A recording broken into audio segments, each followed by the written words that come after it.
Please Aryan ভাইয়া, আমার হাতটা ছাড়ো, আমার ব্যথা লাগছে তো। আরিয়ান আরো শক্ত করে মাইশার হাত ধরল। মাইশা ব্যথা পেয়ে ঠুকরে কেঁদে উঠল।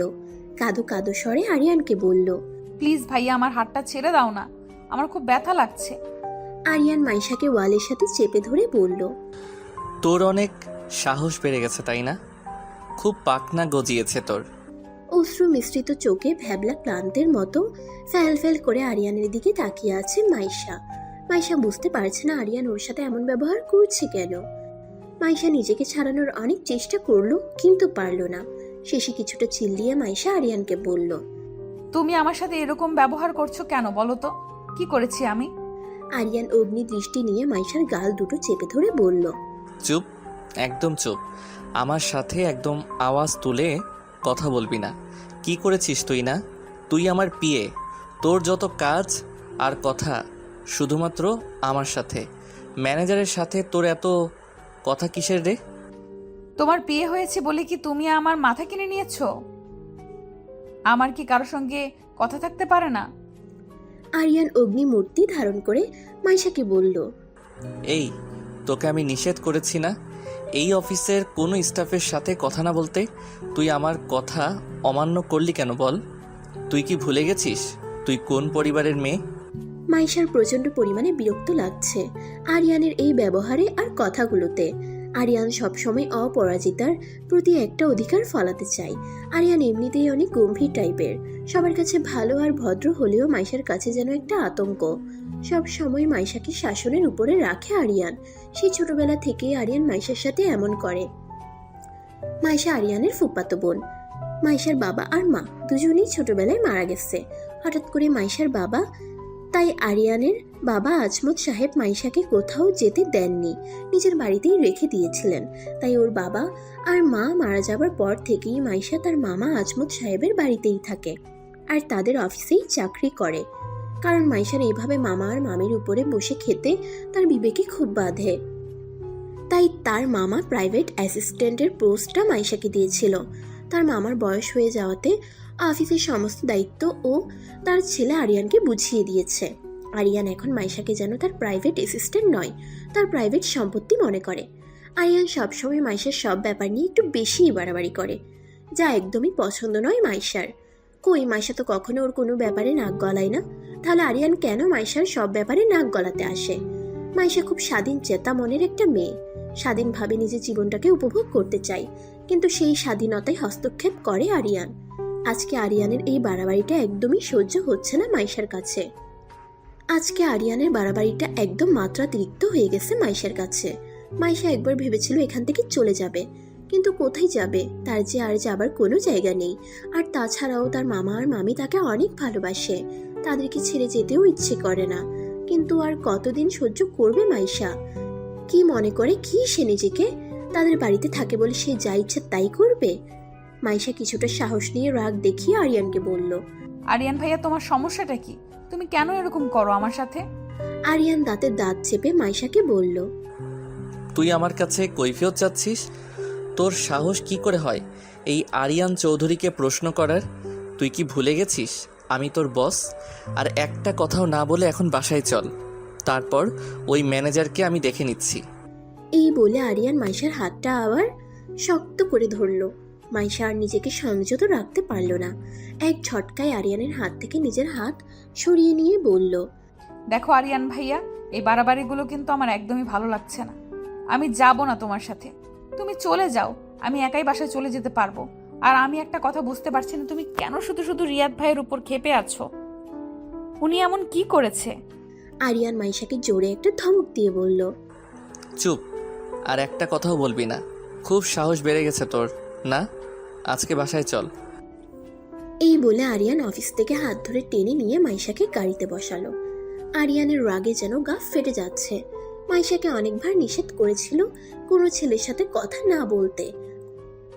কোনো ছেলের সাথে মাইশাকে একদম সহ্য করতে পারে না আরিয়ান। সিসি ক্যামেরায় মাইশাকে ম্যানেজারের সাথে হেসে হেসে কথা বলতে দেখে আরিয়ানের মাথায় রক্ত উঠে গিয়েছিল। আরিয়ানের সাথেও তো এত সুন্দর করে হেসে কখনো কথা বলে না মাইশা। আরিয়ান দেখতে তো কোনো দিক থেকে খারাপ নয়, দেখতে যেমন সুন্দর তেমন স্মার্ট। লম্বা 6 ফুটের উপরে, ছোট করে চাপ দাড়ি রাখা, সুঠাম দেহ, সুন্দর করে কাটিং আর জেল দেওয়া চুল, কথা বলা, ভাবভঙ্গি, হাঁটা চলার স্টাইল যে কোনো মেয়েরই নজর কাড়বে। এক কথায় বলতে গেলে যে কোনো মেয়ে প্রথম দেখাতেই ক্রাশ খাবে। কিন্তু সেই দিকে কোনো ভ্রুক্ষেপ নেই আরিয়ানের। আরিয়ানের ভালো লাগা, আকর্ষণ সবকিছু মাইশাকে ঘিরে। কেমন একটা অজানা টান আর অনুভূতি কাজ করে মাইশার জন্য আরিয়ানের মনে। আরিয়ান মাইশাকে বারবার করে নিষেধ করেছিল কোনো ছেলের সাথে কথা না বলতে, কিন্তু মাইশা আরিয়ানের নিষেধ অমান্য করে। ম্যানেজারের সাথে মাইশাকে এত হাসাহাসি করে কথা বলতে দেখে যেন সরাসরি আরিয়ানের কলিজায় গিয়ে লাগলো। এই দৃশ্য সহ্য করতে না পেরেই মাইশার সাথে এমন ব্যবহার করেছে আরিয়ান। মাইশাকে গাড়িতে উঠিয়ে জোরে জোরে গাড়ি ড্রাইভ করতে লাগলো আরিয়ান। আরিয়ানের এত জোরে গাড়ি ড্রাইভ করতে দেখে মাইশা ভয় পেয়ে গেল। মাইশা আরিয়ানকে বলল, প্লিজ আরিয়ান ভাইয়া, আস্তে গাড়ি চালাও, আমার খুব ভয় লাগছে। মাইশার কোনো কথাই কানে নিল না আরিয়ান। মাইশা ভয় পেয়ে আরিয়ানের হাত চেপে ধরলো। হঠাৎ আরিয়ান জোরে গাড়িটা ব্রেক করলো। মাইশা তাল সামলাতে না পেরে মিরর গ্লাসের সঙ্গে ওর কপালে বাড়ি খেতে নিচ্ছিল। তখনই আরিয়ান ওর কপালের সামনে হাত রাখলো। মাইশা ভয়ে চোখ বন্ধ করে আছে। খুব মায়াবী লাগছিল ওর মুখটা দেখতে। ওর মুখে কিছুটা বিরক্তির ছাপও স্পষ্ট। হঠাৎ ধাক্কা লাগার কারণে কিছুটা চুল কপালের উপরে এসে এলোমেলোভাবে ছড়িয়ে পড়েছে। সব মিলিয়ে মাইশাকে খুব সুন্দর লাগছে দেখতে। আরিয়ান এক দৃষ্টিতে মাইশার দিকে তাকিয়ে আছে। মাইশার সেই দিকে কোনো খেয়াল নেই। ওর দৃষ্টি সামনের দিকে স্থির। কেউ কোনো কথা বলছে না। ওদের মধ্যে পিনপতন নীরবতা। হঠাৎ মাইশার ফোনটা বেজে উঠল। মাইশা ফোন বের করে সঙ্গে সঙ্গে সাইলেন্ট করে দিল। বারবার কেউ মাইশাকে ফোন দিচ্ছে আর মাইশা বারবার সাইলেন্ট করে দিচ্ছে। মাইশা যেন ফোনটা রিসিভ করতে চেয়েও রিসিভ করতে পারছে না আরিয়ানের ভয়ে। হঠাৎ করে আরিয়ান মাইশার হাত থেকে ফোনটা টান দিয়ে নিয়ে ফোনের দিকে তাকিয়ে দেখলো ম্যানেজার রিয়াদ বারবার ওকে ফোন দিচ্ছে। রাগে আরিয়ানের চোখ দুটো লাল হয়ে গেল। সঙ্গে সঙ্গে আরিয়ান মাইশার ফোন থেকে সিমটা খুলে ভেঙে ফেললো। মাইশা সঙ্গে সঙ্গে চিল্লিয়ে বলে উঠল, এটা তুমি কি করলে? আমার সিমটা ভেঙে ফেললে কেন? আরিয়ান অগ্নি দৃষ্টি নিয়ে তাকালো মাইশার দিকে। ওর চোখ দিয়ে যেন আগুন ঝরছে। ওই আগুনে যেন মাইশাকে এখনই ও পুড়িয়ে মারবে। মাইশা ওর ফোনটা নেবার জন্য হাত বাড়াতে যাবে, তখনই আরিয়ান ওর ফোনটা গাড়ির জানলা দিয়ে বাইরে ফেলে দিল। মাইশা ওর ফোনটা আনার জন্য গাড়ি থেকে নামতে যাবে, তখনই আরিয়ান ওর চুলের মুঠি ধরে ওকে বলল, কোথায় যাচ্ছিস? হ্যাঁ, খুব শখ না তোর রিয়াদের সাথে কথা বলার? মাইশা ওর চুলে ব্যথা পেয়ে কাতরাতে কাতরাতে বলল, আমার খুব ভয় লাগছে আরিয়ান ভাইয়া, ছাড়ো প্লিজ। আরিয়ান ওর কোনো কথাই পাত্তা না দিয়ে নিজের ঠোঁট ওর ঠোঁটে ডুবিয়ে দিল। হঠাৎ জোরে একটা কামড় বসিয়ে দিল মাইশার ঠোঁটে। মাইশা ব্যথায় কুকড়ে উঠল। মাইশার ঠোঁট আরিয়ানের দখলে, তাই মাইশা ব্যথায় ছটফট করতে লাগলো। প্রায় 15 মিনিট পর আরিয়ান মাইশাকে ছেড়ে দিল। মাইশার সঙ্গে সঙ্গে তার ঠোঁট চেপে ধরল।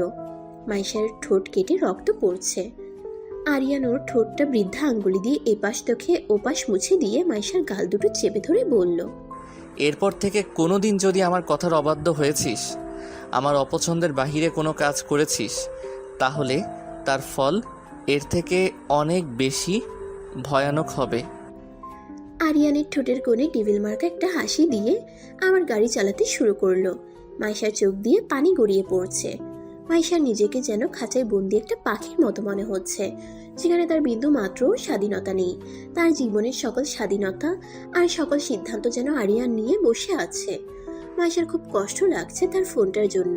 ফোনটা সে প্রথম বেতনের টাকা পেয়ে কিনেছিল। আরিয়ান তার বড়লোক মামার ছেলে, তার কাছে এই সামান্য ফোন কিছুই না, কিন্তু মাইশার কাছে অনেক কিছু। কিছুক্ষণ পর ওরা বাড়িতে পৌঁছে গেল। মাইশা দ্রুত গাড়ি থেকে বের হয়ে দৌড়ে ওর রুমে চলে গেল। মাইশাকে এভাবে দৌড়ে রুমে চলে যেতে দেখে আরিয়ানের ছোট বোন আলিয়া বুঝতে পারল তার ভাই অবশ্যই মাইশাকে আবার কিছু না কিছু বলেছে। তার ভাইটাকে নিয়ে আলিয়া আর পারে না। কেন যে ও মাইশার সাথে এমন করে? মাইশার প্রতি যখন ওর এতই ভালোবাসা, তাহলে কেন মাইশাকে ওর মনের কথাটা বলে দিচ্ছে না? কথাগুলো ভাবতে ভাবতে মাইশার রুমের দিকে গেল আলিয়া। মাইশা তার বাবা আর মায়ের ছবিটা বুকে নিয়ে অঝরে কাঁদছে। আজ নিজেকে এই পৃথিবীতে বড় অসহায় আর নিঃস্ব লাগছে মাইশার। মাইশা তার বাবা আর মায়ের ছবিতে হাত বুলাতে বুলাতে বলল, মা বাবা, তোমরা কেন তোমাদের সাথে আমাকে নিয়ে গেলে না? তাহলে তো আজকের এই দিনটা আমাকে দেখতে হতো না। প্রতিনিয়ত যে আমি ভেতরে ভেতরে শেষ হয়ে যাচ্ছি, আমি যে এটা বোঝাতেই পারছি না যে আমারও একটা মন আছে, আমারও ইচ্ছে করে স্বাধীনভাবে বাঁচতে। আমার জীবনটা যেন একটা বন্দি পাখির মতো হয়ে গেছে, আমি যে আর পারছি না। কথাগুলো বলছে আর মাইশার চোখ দিয়ে অঝরে অশ্রু ধরা ঝরে পড়ছে। তখনই আলিয়ার আগমন ঘটলো। আলিয়া মাইশার কাঁধে হাত রাখলো। মাইশা সঙ্গে সঙ্গে নিজের চোখের পানিটা মুছে নিল। আলিয়া মাইশাকে ওর দিকে ঘুরিয়ে বলল, মাইশা, ভাইয়া তোকে আজকেও বকাবকি করেছে তাই না? মাইশা আলিয়াকে জড়িয়ে ধরে কেঁদে দিল। এই বাড়িতে একটা মাত্র আলিয়ার সাথে মাইশা একটু মন খুলে কথা বলতে পারে, নিজের মনের কষ্টটা একটু হলেও শেয়ার করতে পারে। আলিয়া মাইশার চোখের পানিটা মুছিয়ে দিয়ে বলল, কি হয়েছে মাইশা, বলতো আমাকে। ভাইয়া কি আজকেও তোকে অনেক বকেছে? মাইশা কান্নারত কণ্ঠে বলল, শুধু কি বকা, আজকে আরিয়ান ভাইয়া তো আমার গায়ে হাত পর্যন্ত তুলেছে। আচ্ছা আলিয়া, আমি তোদের বাসায় আছি বলেই কি আরিয়ান ভাইয়া আমার সাথে যা ইচ্ছা তাই করবে? এভাবে বলিস না মাইশা, তুই ভুল ভাবছিস ভাইয়াকে। ভাইয়া যা করে তোর ভালোর জন্যই করে, তুই একদিন না একদিন ঠিক বুঝতে পারবি। মাইশা কিছুটা রাগ নিয়ে আলিয়াকে বলল, এমন ভালো আমার দরকার নেই আলিয়া, যেখানে কোনো স্বাধীনতা থাকে না, মানুষের কোনো মূল্যায়ন থাকে না, যেভাবে ইচ্ছা তার সাথে খারাপ ব্যবহার করে, সেই ভালোর আমার কোনো প্রয়োজন নেই আলিয়া। হঠাৎ কিছু ভেঙে যাওয়ার আওয়াজ আসে মাইশার ঘরের সামনে থেকে। ওরা মাইশার ঘরের সামনে এগিয়ে গিয়ে দেখলো একটা ফুলদানি মাইশার ঘরের সামনে ভেঙে টুকরো টুকরো হয়ে পড়ে আছে। আলিয়া বুঝতে পারলো তার ভাই অবশ্যই এতক্ষণ এখানে দাঁড়িয়ে দাঁড়িয়ে ওদের কথা শুনছিল। মাইশার কথাগুলো আরিয়ান সহ্য করতে না পেরে তার রাগটা এই ফুলদানির উপর ছেড়েছে। মাইশা ফুলদানিটার দিকে চোখ বড় বড় করে তাকিয়ে আছে। এটা তো সেই ফুলদানিটা যেটা কিছুদিন আগে রিয়াদ তাকে গিফট করেছিল। আরিয়ান এই ফুলদানিটাকেও ছাড়লো না। এই ফুলদানিটা কি দোষ করেছিল? এই ফুলদানিটা খুব পছন্দের ছিল মাইশার। আরিয়ান তার পছন্দের জিনিসগুলো সব এক এক করে নষ্ট করে দিচ্ছে। তখন ফোন, আর এখন এই ফুলদানি। আরিয়ান আর কতই এভাবে অত্যাচার করবে তার উপরে? আরিয়ান রাগে গজগজ করতে করতে রুমের এপাশ থেকে ওপাশ হাঁটছে। আরিয়ানের ইচ্ছা করছিল সব ভেঙে চুরে চুরমার করে দিতে। আরিয়ান রাগে কটমট করতে করতে বলল, খুব শখ না তোর অন্যের দেয়া জিনিস খুব সুন্দর করে নিজের কাছে সাজিয়ে রাখার? তোর শখের জিনিসটা তো ভেঙে গেল। এইভাবে সব কিছু ভেঙে চুরে চুরমার করে দেব আমি ছাড়া তোর জীবনে অন্য কোনো কিছু প্রাধান্য পেতেই পারে না। মুক্তি চাস না তুই আমার কাছ থেকে? রিয়াদ আরো বেশ কয়েকবার মাইশার ফোনে কল দিল, কিন্তু কিছুতেই মাইশার ফোনে কল ঢুকাতে পারছে না রিয়াদ এক বুক হতাশা নিয়ে মনে মনে আওড়ালো, কেন যে মাইশা নিজের ফোনটা বন্ধ করে রেখেছে বুঝতে পারছি না। আমার যে মাইশার সাথে কথা বলা ছাড়া মোটেও ভালো লাগছে না, কেমন যেন পাগল পাগল লাগছে নিজের কাছে। মাইশা কি ওর মনের কথা বোঝে না? যত দ্রুত সম্ভব মাইশাকে ওর মনের কথা বলে দিতে হবে। ঠোঁটের কোণে খুব ব্যথা করছে মাইশার।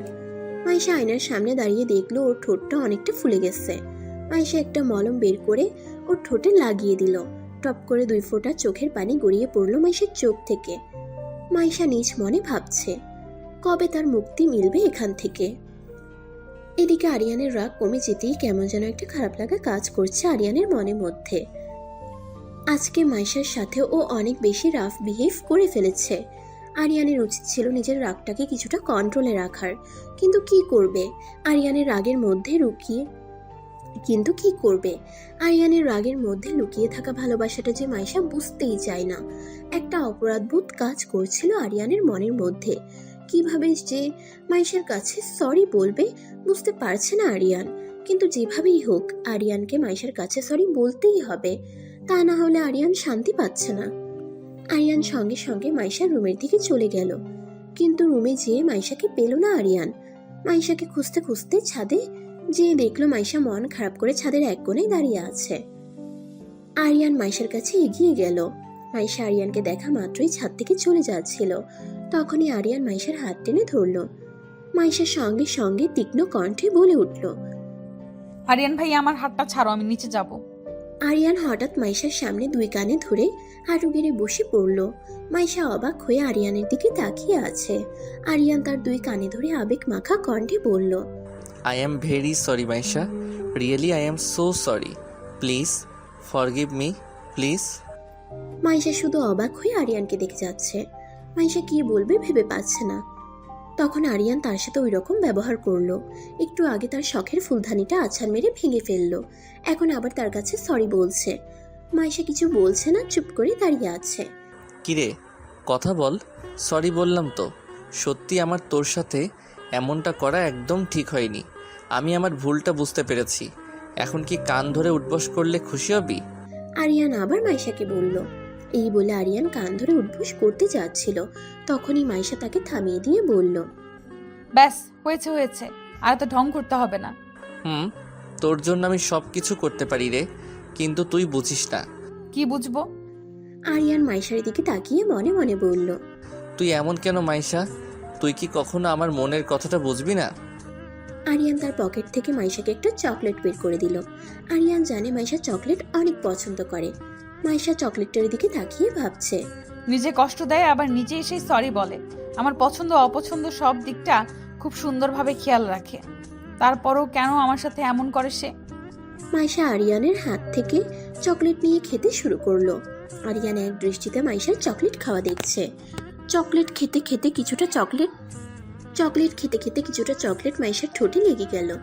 আরিয়ান মাইশার ঠোঁটে লেগে যাওয়া চকলেটটা হাত দিয়ে মুছে দিল। হঠাৎ করে মাইশা আহ করে উঠল। আরিয়ান মাইশার ঠোঁটের দিকে তাকিয়ে দেখলো মাইশার ঠোঁটটা ফুলে আছে, ঠোঁটের কোণের হালকা কাটা দাগটা দেখা যাচ্ছে। সঙ্গে সঙ্গে আরিয়ানের গাড়ির মধ্যে ঘটে যাওয়া ঘটনাটার কথা মনে পড়ল। আরিয়ানের নিজের প্রতি নিজের ধিক্কার দিতে ইচ্ছে করছে। কি করে পারলো সে নিজের ভালোবাসার মানুষটাকে এইভাবে কষ্ট দিতে? আরিয়ান কি বলবে বুঝতে পারছে না। কথাগুলো ভাবতে ভাবতে আরিয়ানের চোখ গেল মাইশার দিকে।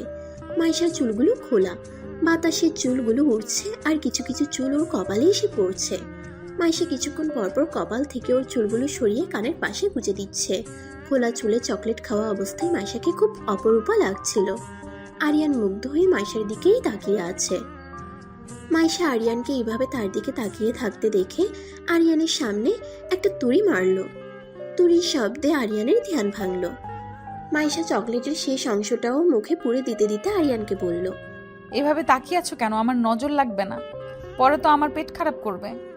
আরিয়ান মনে মনে বলল, তোমার উপর আমার নজর তো সেই কবেই লেগে গেছে। সেই নজর আর কোনোদিনও সরবে না। বেশ কিছুক্ষণ পর আরিয়ান আর মাইশা ছাদ থেকে নিচে নেমে গেল। ছাদ থেকে নেমে মাইশা তার মামিকে রান্নাঘরে হেল্প করতে গেল। আলিয়া লেখাপড়া করে, তাই তার মাকে তেমন হেল্প করতে পারে না। আর মাইশা তো অফিস নিয়েই ব্যস্ত থাকে, তার মামিকে তেমন একটা হেল্প করা হয় না। তার মামি সারাদিন ঘরের সমস্ত কাজ করে, তাই মাইশা যতটুকু সময় পায় মামিকে কাজে হেল্প করে। আজও তার অন্যথা হলো না। এদিকে আরিয়ান তার ঘরে চেয়ারে হেলান দিয়ে বসে ভাবছে, যত দ্রুত সম্ভব রিয়াদকে অফিস থেকে বের করে দিতে হবে। রিয়াদকে কিছুতেই মাইশার কাছাকাছি ঘেঁষতে দেওয়া যাবে না। বাবার সাথে এই বিষয়ে আজকে কথা বলতে হবে। রাত্রের বেলা খেতে বসে আরিয়ান তার বাবাকে কথায় কথায় বলল, বাবা, তোমার সাথে অফিসের বিষয়ে আমার একটা কথা ছিল। আরিয়ানের বাবা আমজাদ সাহেব এক লোকমা মুখে নিতে নিতে আরিয়ানকে বলল, কি কথা? কোনো সমস্যা হয়ে গেছে নাকি অফিসে? না, আসলে আমি ভাবছিলাম অফিস থেকে কিছু পুরাতন লোককে ছাঁটাই করে নতুন কিছু লোক নেব। কেন? ওরা কি দোষ করছে? নতুন লোক নিলে অফিসের কাজকর্ম আরও আপডেট হবে, তাই। না রিয়ান, ওরা সবাই আমার অনেক বিশ্বস্ত লোক। আর বিশ্বস্ত লোক যে কাজটা খুব আন্তরিকভাবেই করবে, নতুন লোকগুলো সেইভাবে করবে না। আরিয়ানের বাবার কথা শুনে আরিয়ানের প্ল্যানিংটা একদম ভেস্তে গেল। আরিয়ান তো ভেবেছিল এই সুযোগে তাদের ম্যানেজার রিয়াদকে অফিস থেকে ছাঁটাই করে দিয়ে নতুন ম্যানেজার রাখবে, কিন্তু সেটা আর হলো না। আমজাদ সাহেব আরিয়ানকে সব দায়িত্ব বুঝিয়ে দিলেও অফিসের ব্যাপারে কোনো সিদ্ধান্ত নেবার আগে আমজাদ সাহেবকে জানাতে বলেছে, তাই ব্যাপারটা জানাতে হয়েছিল আরিয়ানকে। তা না হলে নিজেই রিয়াদকে অফিস থেকে বের করে দিত। মাইশা আরিয়ানের কথা শুনে ঠিকই বুঝতে পারলো আরিয়ান ঠিক কাকে মিন করছিল অফিস থেকে ছাঁটাই করার ব্যাপারে, কিন্তু মাইশা ভেবে পায় না আরিয়ান কেন রিয়াদের উপর এত রেগে আছে। রিয়াদ তো যথেষ্ট ভালো আর মার্জিত একটা ছেলে, খুব চুপচাপ আর কাজেও অনেক দক্ষ। আরিয়ানের তো রিয়াদের উপর অনেক খুশি হবার কথা, কিন্তু তা না করে উল্টো রিয়াদের উপর আরিয়ান কেন এত ক্ষেপে আছে সেটাই মাইশা বুঝতে পারছে না। খাওয়া শেষ করে মাইশা নিজের রুমের দিকে যেতে নিবে, তখনই আরিয়ান তাকে পেছন থেকে ডাক দিয়ে ওর কাছে এসে একটা প্যাকেট ওর হাতে ধরিয়ে দিয়ে বলল, এই নে, এই প্যাকেটে কিছু ওষুধ আছে। ওষুধগুলো খেয়ে নিস, ঠোঁটের ব্যথাটা কমে যাবে। মাইশা প্যাকেটটা আরিয়ানের হাতেই আবার ফিরিয়ে দিয়ে বলল, না আরিয়ান ভাইয়া, তোমার ওষুধ আমার লাগবে না, আমার ব্যথা এমনিতেই ভালো হয়ে যাবে। আরিয়ান মাইশাকে একটু ধমক দিয়ে বলল। চুপ, কোনো কথা বলবি না, যা বলছি সেটা কর। কথাটা বলে আরিয়ান মাইশার হাতে ওষুধের প্যাকেটটা দিয়ে চলে গেল। মাইশা প্যাকেটের দিকে তাকিয়ে একটা ভেঙচি কেটে মনে মনে আওড়ালো। ব্যথা দিয়ে এখন আবার ভালোবাসা দেখাতে এসেছে। রিয়াদের কিছুই ভালো লাগছে না, ও যেন ভিতরে ভিতরে ছটফট করে মরছে। মাইশার সাথে কথা বলতে পারলে হয়তোবা রিয়াদের মনটা কিছুটা শান্ত হতো। এর মধ্যে বেশ কয়েকবার রিয়াদ মাইশার ফোনে কল দিয়েছিল, কিন্তু মাইশার ফোনে কল ঢুকছেই না। রিয়াদের ছটফটানি ক্রমশ বেড়েই চলেছে। রিয়াদ এখন শুধু সকাল হবার অপেক্ষা করছে। কখন সকাল হবে, কখন মাইশাকে এক নজর দেখবে আর ওর সাথে মন ভরে কথা বলবে। আজকের রাতটা যেন রিয়াদের কাছে খুব বড় মনে হচ্ছে। তার অপেক্ষার প্রহর যেন শেষ হতেই চায় না। পরদিন সকালে রিয়াদ অফিসে গিয়ে মাইশার জন্য অপেক্ষা করছিল। মাইশা এখনো অফিসে আসেনি। রিয়াদ কিছুক্ষণ পরপর পর্যবেক্ষণ করছে মাইশা এসেছে কিনা। কিছুক্ষণ পর রিয়াদ তার কাঙ্ক্ষিত ব্যক্তিটাকে দেখতে পেয়ে তার ঠোঁটের কোণে একটা স্বস্তির হাসি ফুটে উঠল। মাইশা তার কেবিনে ঢুকতেই রিয়াদ এসে তাকে বলল, তোমার ফোন বন্ধ ছিল কেন গতকালকে মাইশা? তোমাকে কতবার ফোন দিয়েছি জানো তুমি? মাইশা কিছুটা রাগ নিয়ে মনে মনে বলল, ফোন পাবেন কি করে? ওই ডেভিলটা আমার সিমটা ভেঙে ফেলেছে আর ফোনটা ফেলে দিয়েছে। মাইশা কথা বলছে না দেখে রিয়াদ আবার মাইশাকে বলল, কি হলো মাইশা, কথা বলছো না কেন? আসলে আমার ফোনটা হাত থেকে পানিতে পড়ে গিয়ে নষ্ট হয়ে গেছে। উফ, তুমি বিশ্বাস করবে না মাইশা, তোমাকে ফোনে না পেয়ে আমার খুব টেনশন হচ্ছিল তোমার জন্য। পিছন থেকে আরিয়ান বলে উঠল, মিস্টার রিয়াদ, ওর জন্য ভাবার অনেক মানুষ আছে, টেনশন করার অনেক মানুষ আছে। আপনার না ভাবলেও করলেও চলবে। আপনি বরং আপনার কাজটা নিয়ে ভাবুন, তা না হলে আপনাকে আমি এই অফিসে রাখবো কিনা সেটা নিয়ে আমাকে ভাবতে হবে। নাও লিভ ফ্রম হেয়ার। এইভাবে আরিয়ান চলে আসাতে রিয়াদ অনেকটা ঘাবড়ে গেল। রিয়াদ দ্রুত করে মাইশার কেবিন থেকে বেরিয়ে গেল। রিয়াদ চলে যেতেই আরিয়ান দাঁতের দাঁত চেপে মাইশাকে তীক্ষ্ণ গলায় শাসিয়ে বলল, তোকে আমি আবারও সাবধান করে দিলাম মাইশা, দ্বিতীয়বার যেন ওই রিয়াদের সাথে তোকে আমি কথা বলতে না দেখি। Mind it. মাইশা একরাশ বিরক্তি নিয়ে বিড়বিড় করে বলল, আর ভালো লাগে না আমার প্রতি ডেভিলটার এই খবরদারিগুলো। আমি একদম বিরক্ত হয়ে গেছি। মাইশা বিড়বিড় করতে করতে কথাগুলো বলছিল। তখনই একটা পিয়ন এসে রেপিং করা একটা বক্স মাইশার টেবিলে রেখে বলল, ম্যাডাম, এটা আপনার জন্য একজন পাঠিয়েছে। মাইশা কিছুটা অবাক হয়ে পিয়নকে জিজ্ঞেস করলো, এটা কে পাঠিয়েছে? আমি জানি না ম্যাডাম, একটা লোক এসে এটা আমার হাতে দিয়ে আপনাকে দেওয়ার কথা বললো। মাইশা বুঝতে পারছে না এটা কি আর কেই বা পাঠালো। মাইশা রেপিংটা খুলে দেখলো একটা দামি অ্যান্ড্রয়েড ফোন আর একটা সিম। তার মধ্যে ছোট একটা চিরকুটে লেখা আছে, মাইশা, আমার তরফ থেকে তোমার জন্য সামান্য একটু উপহার। ইতি তোমার শুভাকাঙ্ক্ষী। মাইশা কিছুই বুঝতে পারছে না কে তাকে ফোন পাঠালো। হঠাৎ পিয়ন আবার এসে তাকে বলল, ম্যাডাম, স্যার আপনাকে ডাকছে। মাইশা ফোনটা টেবিলের উপর রেখে আরিয়ানের কেবিনের দিকে গেল। আরিয়ানের কেবিনে গিয়ে দেখলো আরিয়ান কেবিনে নেই। মাইশা বেশ কিছুক্ষণ আরিয়ানের জন্য অপেক্ষা করে নিজের কেবিনের দিকে চলে গেল। মাইশা কেবিনে ঢুকতেই যা দেখলো তা দেখার জন্য মাইশা একদমই প্রস্তুত ছিল না। মাইশা নিজের কেবিনে এসে দেখলো ফোনটা ভেঙে টুকরো টুকরো হয়ে নিচে পড়ে আছে। মাইশার চোখ যেন চড়ক গাছ হয়ে গেল। মাইশা ভেবে পাচ্ছে না হঠাৎ কে করলো এই কাজটা। ভাবতে ভাবতে মাইশা কিছুটা আন্দাজ করতে পারলো এই কাজটা কে করতে পারে, কারণ যে এই কাজটা করেছে সে সবসময় মাইশার সকল ব্যাপারে তার ময়লা নাকটা গলাতে আসে, তাই সে ছাড়া এই কাজটা দ্বিতীয় আর কেউ করেনি। মাইশা একরাশ রাগ মনের ভিতর নিয়ে ফোনের ভাঙা টুকরোগুলো উঠিয়ে হনহন করে আরিয়ানের কেবিনের দিকে চলে গেল। আরিয়ানের কেবিনে ঢুকে মাইশা দেখলো আরিয়ান কার সাথে যেন খুব ফিসফিসিয়ে ফোনে কথা বলছে। মাইশাকে দেখা মাত্র এসে ফোনটা রেখে দিল।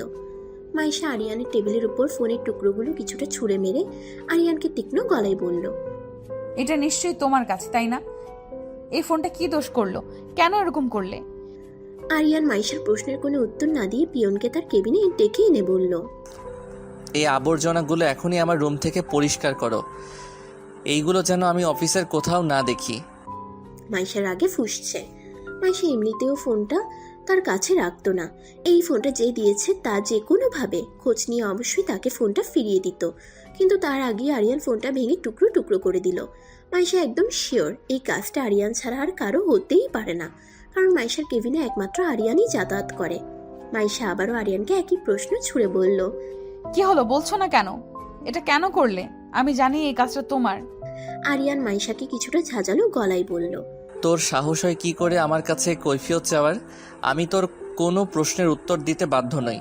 আর এই অফিসটা আমার, তাই কারো কাছে কৈফিয়ত চাওয়ার অধিকারটাও শুধুমাত্র আমার, তোর না। তোকে ঠিক যেই কাজের জন্য রাখা হয়েছে তুই সেই কাজটাই কর। মাইশার আজ খুব রাগ হচ্ছে তার মামার উপর। মামা কেন যে এরকম একটা ডেভিলকে তার অফিসের দায়িত্ব দিল কে জানে। মাইশা আর কোনো কথা না বলে আরিয়ানের রুম থেকে চলে যাচ্ছিল। তখন আরিয়ান মাইশাকে পিছন দিকে ডাক দিয়ে বলল। এই দাঁড়া, কোথায় যাচ্ছিস? তোকে আমি যেতে বলেছি। তো কি করব? যা, আমার জন্য এক কাপ ব্ল্যাক কফি নিয়ে আয়। তোমার কি আমাকে পিয়ন মনে হয়? এই কাজগুলো করার জন্য অফিসের পিয়ন আছে। আমার পিএকে? আমি। সো আর কোনো কথা না বলে আমার জন্য এই মুহূর্তে ব্ল্যাক কফি নিয়ে আয়। মাইশা আরিয়ানকে একটা মুখ ভেঙচি মেরে কফি আনতে চলে গেল। মাইশা চলে যেতে আরিয়ান চেয়ারে হেলান দিয়ে হাতে একটা কলম নিয়ে ঘোরাতে ঘোরাতে বলল। যা, মাছরাঙা পাখি। ঘুঘু দেখেছ কিন্তু ঘুঘুর ফাঁদ দেখনি। Just wait baby. কথাটা বলে একটা ডেভিল মার্কা হাসি দিল। মাইশার কেবিনের কিছুটা আড়ালে দাঁড়িয়ে কেউ একজন ফোনে কথা বলছিল। এ পাশ থেকে সে উত্তর দিল। আমি সবসময় ওকে নজরে নজরে রাখছি, আর আমি আপ্রাণ চেষ্টা করে যাচ্ছি আমার কাজটা সাকসেসফুল করার জন্য। যত দ্রুত সম্ভব আমি আপনাকে ভালো একটা রেজাল্ট জানাবো। ওপাশ থেকে কিছু বলার পর আবার উত্তর দিল। আমার পথে তো একজনই বাধা হয়ে দাঁড়াই, তা না হলে কবেই এই কাজটা শেষ করে ফেলতাম। ওকে আয়ত্ত করা আমার কোনো ব্যাপারই ছিল না। ও প্রান্ত থেকে কিছু বলার পর সে আবার উত্তর দিল। না না, ওকে কিছু করা যাবে না, করলে অনেক বড় ঝামেলা হতে পারে। আপনি আমাকে আরেকটু সময় দিন প্লিজ। ওপাশ থেকে ফোন কেটে দিতেই সে তার হাত যুগল মুষ্টিবদ্ধ করে রাগান্বিত হয়ে বলল। কতদিন তুই ওকে আমার কাছ থেকে সেভ করবি আমিও দেখব। আমার তো এই মিশনটা সাকসেসফুল করতেই হবে। তার জন্য আমার যা যা করতে হয় আমি সবই করব, শুধু সঠিক সময়ের অপেক্ষায়। কথাগুলো বলেই সে আপন মনে হাসতে লাগলো। কিছুক্ষণ পর মাইশা এক কাপ কফি বানিয়ে এনে আরিয়ানের হাতে দিল।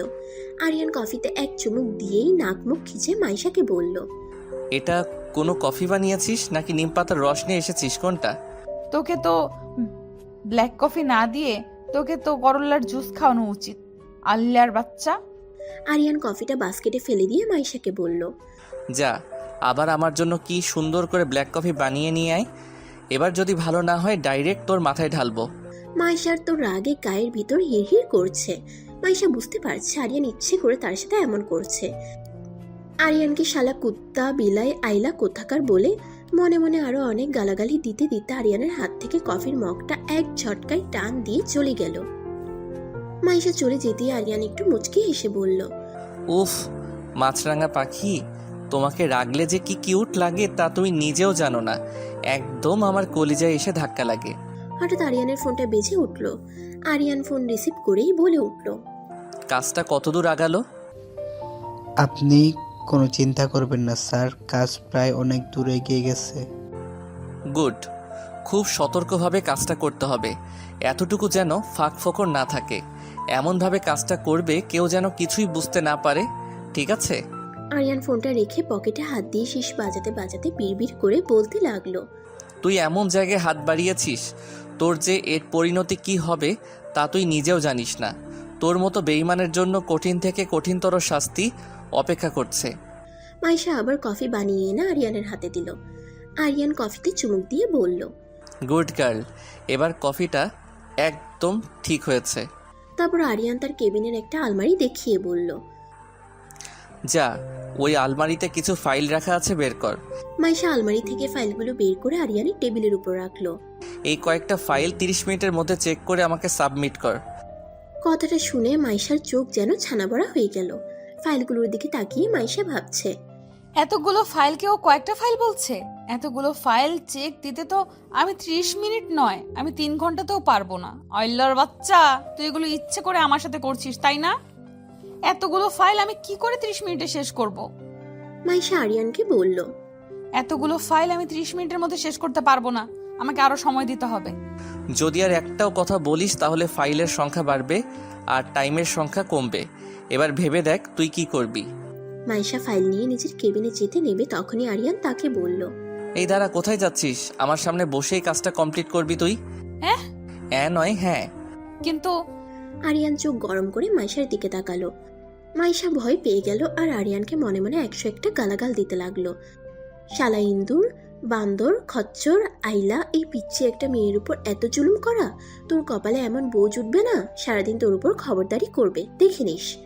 মাইশা আপন মনে কাজ করছিল আর আরিয়ান তাকে এক দৃষ্টিতে মুগ্ধ হয়ে দেখে যাচ্ছিল আর মনে মনে আওড়ালো, আহারে কি সুন্দর লাগছে আমার পিচ্চি মাছরাঙা পাখিটাকে।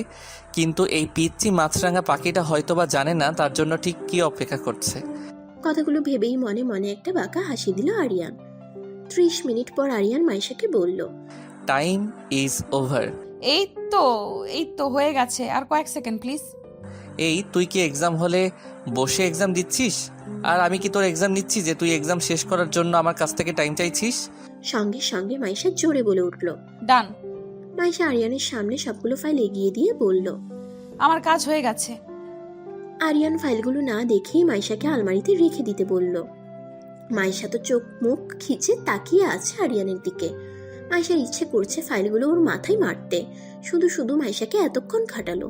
মাইশা ফাইলগুলো আলমারিতে রেখে রাগে গজগজ করতে করতে আরিয়ানের কেবিন থেকে বেরিয়ে গেল। সন্ধ্যার দিকে আরিয়ান নিজের রুমে বসে একটা কাগজ সামনে নিয়ে ঠোঁটের কোণে বাঁকা একটা হাসি দিয়ে বলল, খুব তাড়াতাড়ি এমন কিছু হতে চলেছে যা তুমি কল্পনাও করতে পারো না। মাইশা অনেকক্ষণ যাবত ধরে ছাদে দাঁড়িয়ে আছে। স্নিগ্ধ শীতল বাতাসটা খুব ভালো লাগছে মাইশার কাছে। বাতাসটা হালকা দুলে দুলে মাইশার শরীরে এসে হালকা পরশ দিয়ে যাচ্ছে। অনেক ভাবনা মাইশার মাথায় ঘুরপাক খাচ্ছে। সেই ভাবনাটা শুধুমাত্র আরিয়ানকে নিয়ে। মাইশা মাঝে মধ্যে আরিয়ানকে একদমই বুঝে উঠতে পারে না। আরিয়ানের যেন অনেকগুলো রূপ। মাইশা বুঝে উঠতে পারে না কোনটা আরিয়ানের আসল রূপ। আরিয়ান যেন ক্ষণে ক্ষণে নিজের রূপ পাল্টায়। না, আর ভাবতে পারছে না মাইশা। মাইশা মাথার দুপাশে আঙ্গুল দিয়ে টলতে টলতে বিড়বিড় করতে করতে বলল, না, আর ভেবে কাজ নেই। এত ভাবলে পরে আবার মাথা ব্যথা করবে। অনেকদিন আয়লার সাথে গল্প করা হয় না। যাই নিচে গিয়ে দেখিও কি করছে। মাইশা ছাদ থেকে নামতে যাবে তখনই আরিয়ানের সঙ্গে তার ধাক্কা লাগলো। মাইশা পড়ে যাচ্ছিল, সঙ্গে সঙ্গে আরিয়ান কোমর জড়িয়ে ওকে ধরে ফেলে। কি রে, দেখে হাঁটতে পারিস না নাকি নতুন করে আবার হাঁটা শেখাতে হবে? তোর মতো একটা আইলা যেখানে থাকবে সেখানে তো ধাক্কা লাগবেই। কি রে, উঠবি নাকি এভাবে থাকবি?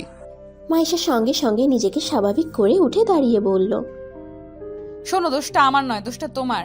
তুমি এসে আমাকে ধাক্কা মেরেছো, আমি নই। চুপ, একদম চুপ। ধাক্কা মেরে আবার আমার সঙ্গে তর্ক করছিস? মাইশা কিছু বলতে যাবে তখনই আরিয়ান ওকে থামিয়ে দিয়ে আবার বলল, শোন, আগামীকালকে সকাল 10টায় খুব ইম্পর্টেন্ট একটা মিটিং আছে অফিসে। আগামীকালকে সকালে খুব দ্রুত অফিসে ঢুকবি, তাই আর এখানে দাঁড়িয়ে না থেকে দ্রুত ঘুমিয়ে যা। কথাটা বলিয়ে আরিয়ান ওখান থেকে চলে গেল। কিছুক্ষণ পর মাইশাও নিচে নেমে গেল। পরদিন সকালে মাইশা সহ সবাই খুব দ্রুত অফিসে ঢুকলো। অফিসে ঢোকার কিছুক্ষণের মধ্যেই সবাই মিটিং রুমে উপস্থিত হলো। সবাই যে যার যার মতো চুপচাপ বসে আছে। মিটিং রুমে পিনপত নীরবতা, কেউ কোনো কথা বলছে না। নীরবতা ভেঙে আরিয়ান সবার উদ্দেশ্যে বলল, আমি আজকে দারুণ একটা খবর অ্যানাউন্স করতে চলেছি। কথাটা শুনে সবাই একযোগে আরিয়ানের দিকে তাকালো। পিএলসি কোম্পানির সাথে আমাদের যে ডিলটা হওয়ার কথা ছিল সেটা ফাইনাল হয়ে গেছে। আমরা খুব বড় একটা প্রজেক্ট হাতে পেতে চলেছি। আরিয়ানের কথা শুনে সবার মুখে হাসি ফুটে উঠল। ওদের মধ্যে থেকে নিহা নামের একজন মেয়ে বলে উঠল, এটা তো অনেক বড় খুশির খবর স্যার। হ্যাঁ অবশ্যই, সেই উপলক্ষে কাল আমাদের অফিসে একটা পার্টি হতে চলেছে। পিএলসি কোম্পানির এমডি আসবে আগামীকালকে অফিসে, আর সেখানেই সেই ডিলটা সাইন করবে।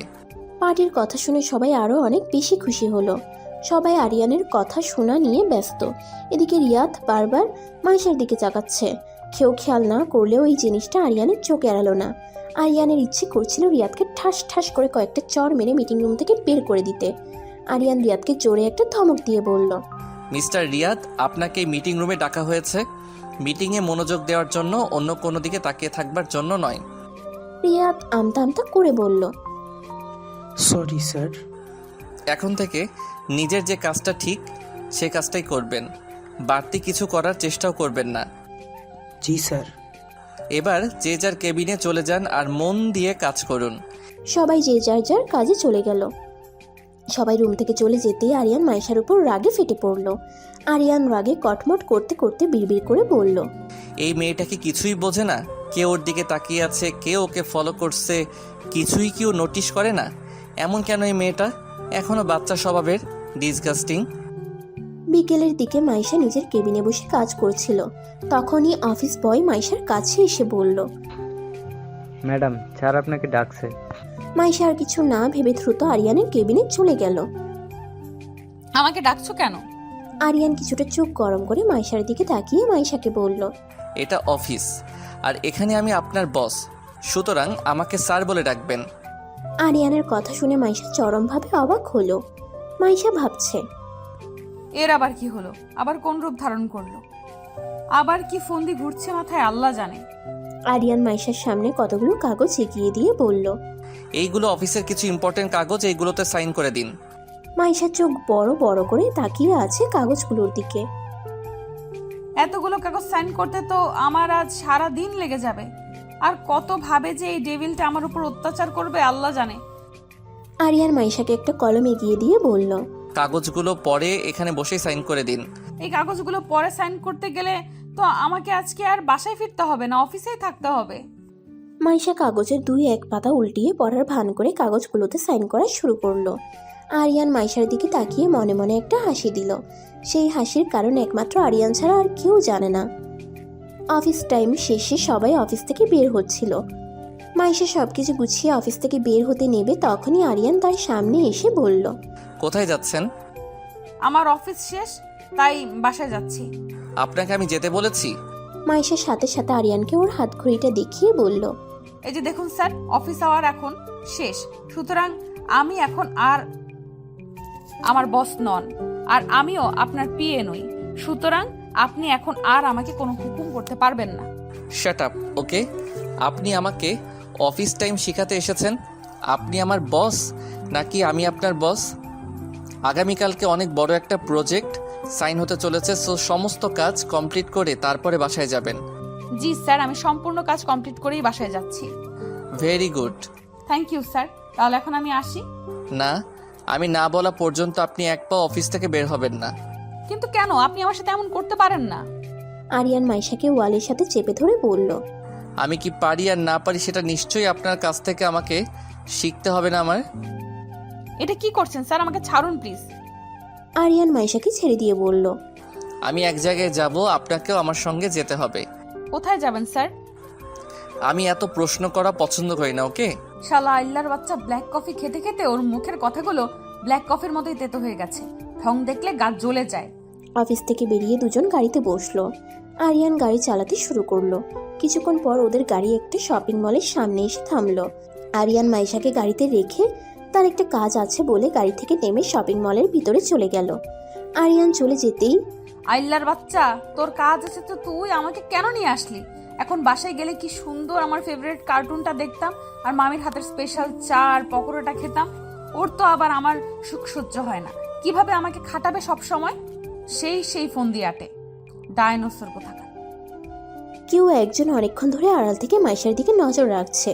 সে পকেট থেকে নিজের ফোনটা বের করে একজনকে ফোন দিয়ে বলল, আপনি কোনো চিন্তা করবেন না স্যার, সব কিছু প্ল্যানিং মোতাবেকই হবে, শুধু সঠিক সময়ের অপেক্ষায়। ফোনটা রেখে সে ঠোঁটে বাঁকা একটা হাসি দিয়ে বলল, কান টানলে মাথা আসবেই, আমার কান আর মাথা দুটোই দরকার। বলেই সে হাসতে লাগলো। আরিয়ান মার্কেটের ভিতরে ঢুকতে একজন লোক তার কাছে কিছু শপিং ব্যাগ এগিয়ে দিয়ে বলল, স্যার আপনার কথা মতো সব কিছু রেডি করে রেখেছি। Good, very good. এবার চলুন, বাকি কাজটা করতে হবে। মাইশা প্রায় আধ ঘন্টা ধরে গাড়িতে বসে আছে। খুব বিরক্ত লাগছে মাইশার কাছে। মাইশার খুব পানি পিপাসা পেয়েছে, তাই ও গাড়ি থেকে নেমে একটা পানির বোতল কেনার জন্য সামনের দিকে গেল। মাইশা একটা পানির বোতল কিনে বোতলের মুখ খুলতে খুলতে আসছিল। তখনই কেউ একজন এসে মাইশাকে টান দিয়ে একপাশে নিয়ে গেল। লোকটা টান খেয়ে মাইশা তার বুকের উপর আছড়ে পড়ল। মাইশা তাকিয়ে দেখলো আরিয়ান। মাইশা দেখলো খুব স্পিডে দ্রুত একটা গাড়ি মাইশার পাশ কেটে চলে গেল। ঠিক সময় মতো যদি আরিয়ান মাইশাকে টান না দিত তাহলে মাইশার বড় ধরনের একটা অ্যাক্সিডেন্ট হয়ে যেত। আরিয়ান অগ্নিমূর্তি হয়ে মাইশার 2 বাহুতে হাত দিয়ে মাইশাকে ঝাঁকি দিয়ে জোরে চিল্লিয়ে বলল, কোনো কমন সেন্স নেই তোর? কিভাবে রাস্তা পার হতে হয় তাও তুই জানিস না? আমি ঠিক সময় মতো না আসলে এখন কি হতো বুঝতে পারছিস তুই? কেন গাড়ি থেকে নেমেছিস তুই? তোকে না আমি বললাম গাড়িতে বসতে? মাইশা তার হাতে রাখা পানির বোতলটা আরিয়ানকে দেখিয়ে আস্তে করে বলল। পানি আনতে গেছিলাম, আমার খুব পানি পিপাসা পেয়েছিল তাই। Just shut up stupid. তোর পানির পিপাসা পেয়েছে তুই আমাকে ফোন দিয়ে বলতে পারলি না? এখন যদি কিছু হয়ে যেত তোর, তখন কি হতো? কি করে বলবো? আমার কাছে কি ফোন আছে যে তোমাকে আমি ফোন দিব? আরিয়ান আর কিছু বলল না, মাইশার হাত ধরে রাস্তা পার করে ওকে গাড়ির কাছে নিয়ে আসলো। আরিয়ান আর মাইশা গাড়িতে গিয়ে বসলো। আরিয়ান গাড়ি চালানো শুরু করলো। আরিয়ানের খুব গিল্টি ফিল হচ্ছে। আরিয়ানের জন্যই মাইশার আজ অনেক বড় বিপদ হতে পারত। মাইশার কাছে যদি আজকে ফোন থাকতো তাহলে মাইশা আরিয়ানকে ফোন দিতে পারতো। মাইশা কিছুক্ষণ পর পর আরিয়ানের দিকে আর চোখে তাকাচ্ছে। আজকে আরিয়ান সঠিক সময় মতো যদি না আসতো তাহলে এতক্ষণে মাইশার প্রাণ পাখিটা উড়ে যেত। কেন যেন আজকে আরিয়ানের প্রতি অন্যরকম একটা অনুভূতি জাগ্রত হচ্ছে মাইশার মনে। এতদিন আরিয়ান মাইশার সঙ্গে যা করেছে সবটাই আরিয়ানের বাড়াবাড়ি বলে মাইশা পাত্তা দিত না, কিন্তু আজ কেন যেন আরিয়ানের এই শাসনটা খুব ভালো লাগলো মাইশার কাছে। গাড়ি চলছে তার আপন গতিতে, কারো মুখে কোনো কথা নেই, দুজনের মধ্যেই পিনপতন নীরবতা। কিছুক্ষণ পর গাড়ি এসে ওদের বাড়ির সামনে থামলো। মাইশা ওর রুমের দিকে যেতে নেবে তখনই আরিয়ান পিছন থেকে ওকে ডাক দিয়ে ওর সামনে দুটা শপিং ব্যাগ এগিয়ে দিয়ে বলল, এই নে, এই শপিং ব্যাগগুলো ধর। কি এগুলো? এত কথা না বলে ধরতে বলেছি, ধর। আরিয়ান শপিং ব্যাগগুলো মাইশার হাতে দিয়ে বলল, আগামীকালকে পার্টিতে তুই এই ড্রেসটা পরবি। যদি এই ড্রেসটা না পরিস তাহলে কিন্তু তোর খবর আছে। বলেই আরিয়ান ওখান থেকে চলে গেল। আরিয়ান ওখান থেকে চলে যেতেই মাইশা আরিয়ানের যাওয়ার পানে তাকিয়ে বিড়বিড় করে বলল, গিফট দিল আর থ্রেড দিল, কিছুই বুঝলাম না। সন্ধ্যার দিকে আলিয়া ছাদের এক কোণে দাঁড়িয়ে ফিসফিস করে কারোর সাথে কথা বলছিল। তখনই মাইশা আস্তে আস্তে করে আলিয়ার পিছনে এসে আলিয়াকে আস্তে করে বলল, ড্রিঙ্কিং ড্রিঙ্কিং সিঙ্কিং ওয়াটার। মাইশার কণ্ঠ শুনে আলিয়া ঘাবড়ে গেল। তাড়াহুড়ো করে আলিয়া ফোনটা কেটে দিয়ে কিছুটা তুতলিয়ে মাইশাকে বলল, মানে কি বলছিস তুই? আহারে, কিচ্ছু বোঝে না আমার বোনটা। আমি কিন্তু সব বুঝে ফেলেছি। কি বুঝেছিস? এই যে আমার বোনটা কারো প্রেমে হাবুডুবু খাচ্ছে। ধুর, কি যে বলিস না তুই। আচ্ছা ঠিক আছে, আমি তো এখন তোর পর হয়ে গেছি। আমাকে যখন বলবি না আমি চলে যাচ্ছি তাহলে। আলিয়া মাইশাকে বাধা দিয়ে বলল, কে বলল তুই আমার পর? আপন ভাবলে তো বলতি। আরে তেমন কিছু না, আমার কলেজের এক সিনিয়র ভাইয়ের সাথে কথা বলছিলাম।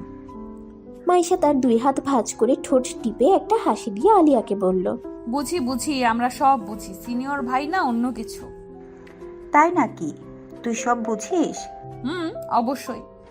আচ্ছা, সবই বুঝিস, তাহলে এটা বুঝিস না কে তোকে কেয়ার করে ভালোবাসে? মাইশা আলিয়ার কথা এড়িয়ে দিয়ে বলল, আচ্ছা চল নিচে যাই, এত বুঝে আর লাভ নেই। কথা এড়িয়ে যাচ্ছিস? আরে না, আসার সময় দেখলাম মামি তার স্পেশাল চা আর পকোড়া বানাচ্ছে, চল। মাইশা আলিয়াকে আর কোনো কথা বলতে না দিয়ে ওখান থেকে টেনে নিয়ে নিচে নেমে গেল। আলিয়া আর মাইশা টিভি দেখতে দেখতে পাকোড়া আর চা খাচ্ছিল। তখনই আরিয়ান এসে মাইশার সামনে একটা ফোনের বক্স রেখে বলল, এটা খুলে দেখ পছন্দ হয় কিনা। বাবা মাইশা, তোর কি ভাগ্য রে, না চাইতেই নতুন ফোন পেয়ে গেলি। আর আমি কতদিন থেকে ভাইয়াকে বলছিলাম, ভাইয়া আমাকে নতুন একটা ফোন কিনে দাও।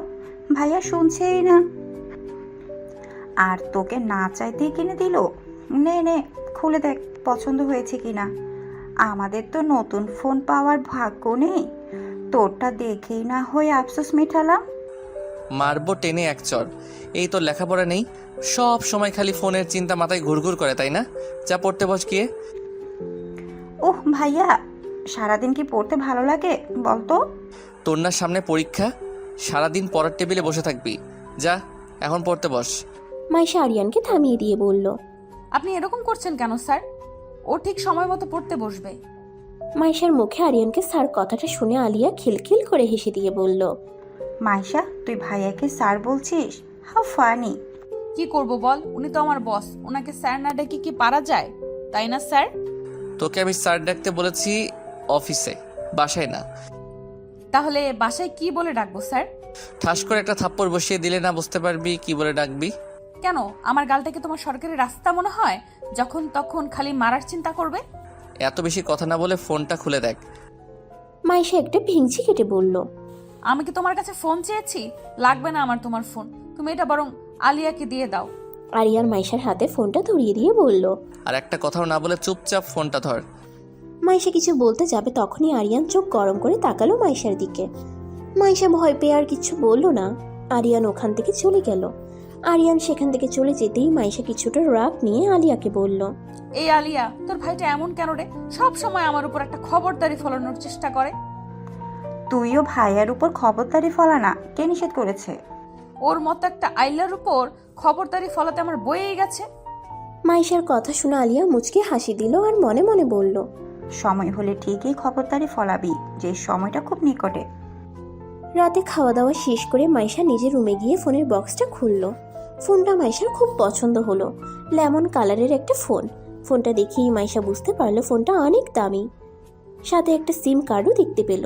মাইশা একটা মুচকি হাসি দিয়ে মনে মনে আওড়ালো। আরিয়ান যেন কেমন একটা মানুষ, নিজের সিম ভেঙে ফেললো, ফোন ফেলে দিল, আবার নিজেই কিনে এনে দিল। ওকে বুঝে ওঠা বড় দায়। পরদিন সকালবেলা পার্টিতে যাবার জন্য একটাও ড্রেস সিলেক্ট করতে পারছিল না মাইশা। আলমারি থেকে সমস্ত ড্রেস বের করে পুরো বিছানায় ছড়িয়ে রেখেছে। তারপরও একটা ড্রেসও তার পছন্দ হচ্ছে না। ওই যে কোথাও যাবার আগে মেয়েদের যেই রকম প্রবলেম, আমার তো কোনো ড্রেস নেই, আমি কি পরে যাব? সেম মাইশার ক্ষেত্রেও হলো। হঠাৎ মাইশার চোখ গেল ওর ড্রেসিং টেবিলের উপরে রাখা দুইটা শপিং ব্যাগের দিকে। তখনই মাইশার মনে পড়ে গেল এই শপিং ব্যাগে আরিয়ান তো তার জন্য পার্টিতে যাওয়ার জন্য ড্রেস নিয়ে এসেছিল। মাইশা শপিং ব্যাগটা হাতে নিয়ে ড্রেসটা বের করে তো ওর চোখ একদম কপালে উঠে গেল। গ্রে কালারের একটা গাউন, গাউনটার উপরে হোয়াইট কালারের স্টোন বসানো, জরি সুতার কাজ করা। দেখেই বোঝা যাচ্ছে এটা খুব এক্সপেন্সিভ আর স্পেশাল অর্ডার দিয়ে বানানো। তারপর মাইশা অন্য শপিং ব্যাগটা খুলে দেখলো গাউনের সাথে ম্যাচিং করা খুব এক্সপেন্সিভ সব অর্নামেন্টস। মাইশা গাউন আর অর্নামেন্টসগুলোর দিকে তাকিয়ে ভাবছে, এত দামি একটা গাউন আর অর্নামেন্টস আরিয়ান কেন শুধু শুধু কিনতে গেল ওর জন্য? ওর যা ছিল তাতেই তো সে পার্টিতে অ্যাটেন্ড করতে পারত। আরও অনেক কথা ভাবতে লাগলো মাইশা। তখনই মাইশার রুমে আলিয়া ঢুকলো। আলিয়া গাউন আর অর্নামেন্টসগুলো দেখে বলল, ওয়াও, কি সুন্দর গাউন আর অর্নামেন্টস, ভাইয়া দিয়েছে নিশ্চয়ই? মাইশা মাথা নাড়িয়ে হ্যাঁ সূচক জবাব দিল। So nice. আসলে ভাইয়ার পছন্দ আছে বলতে হবে। তোকে খুব সুন্দর লাগবে মাইশা এগুলো পরলে। ধুর, এইগুলোর কি দরকার ছিল বলতো আলিয়া? ছিল সে তুই বুঝবি না। আমারও তো বোঝার দরকার নেই। আচ্ছা শোন, ভাইয়ার অফিসে একটা কাজ আছে বিদায় ভাইয়া অনেক আগে অফিসে চলে গেছে। ভাইয়া গাড়ি পাঠিয়ে দিয়েছে, আমাদেরকে রেডি হয়ে সময় মতো চলে যেতে বলেছে। ঠিক আছে। আলিয়া মাইশার দিকে তাকিয়ে ভাবছে, তুই কবে যে ভাইয়ার ভালোবাসাটা বুঝবি মাইশা? আলিয়াকে মাইশার দিকে তাকিয়ে থাকতে দেখে মাইশা ওকে বলল, কি রে, এভাবে তাকিয়ে আছিস কেন? কিছু কি বলবি? না, তাড়াতাড়ি রেডি হয়ে নে। আলিয়া চলে গেল।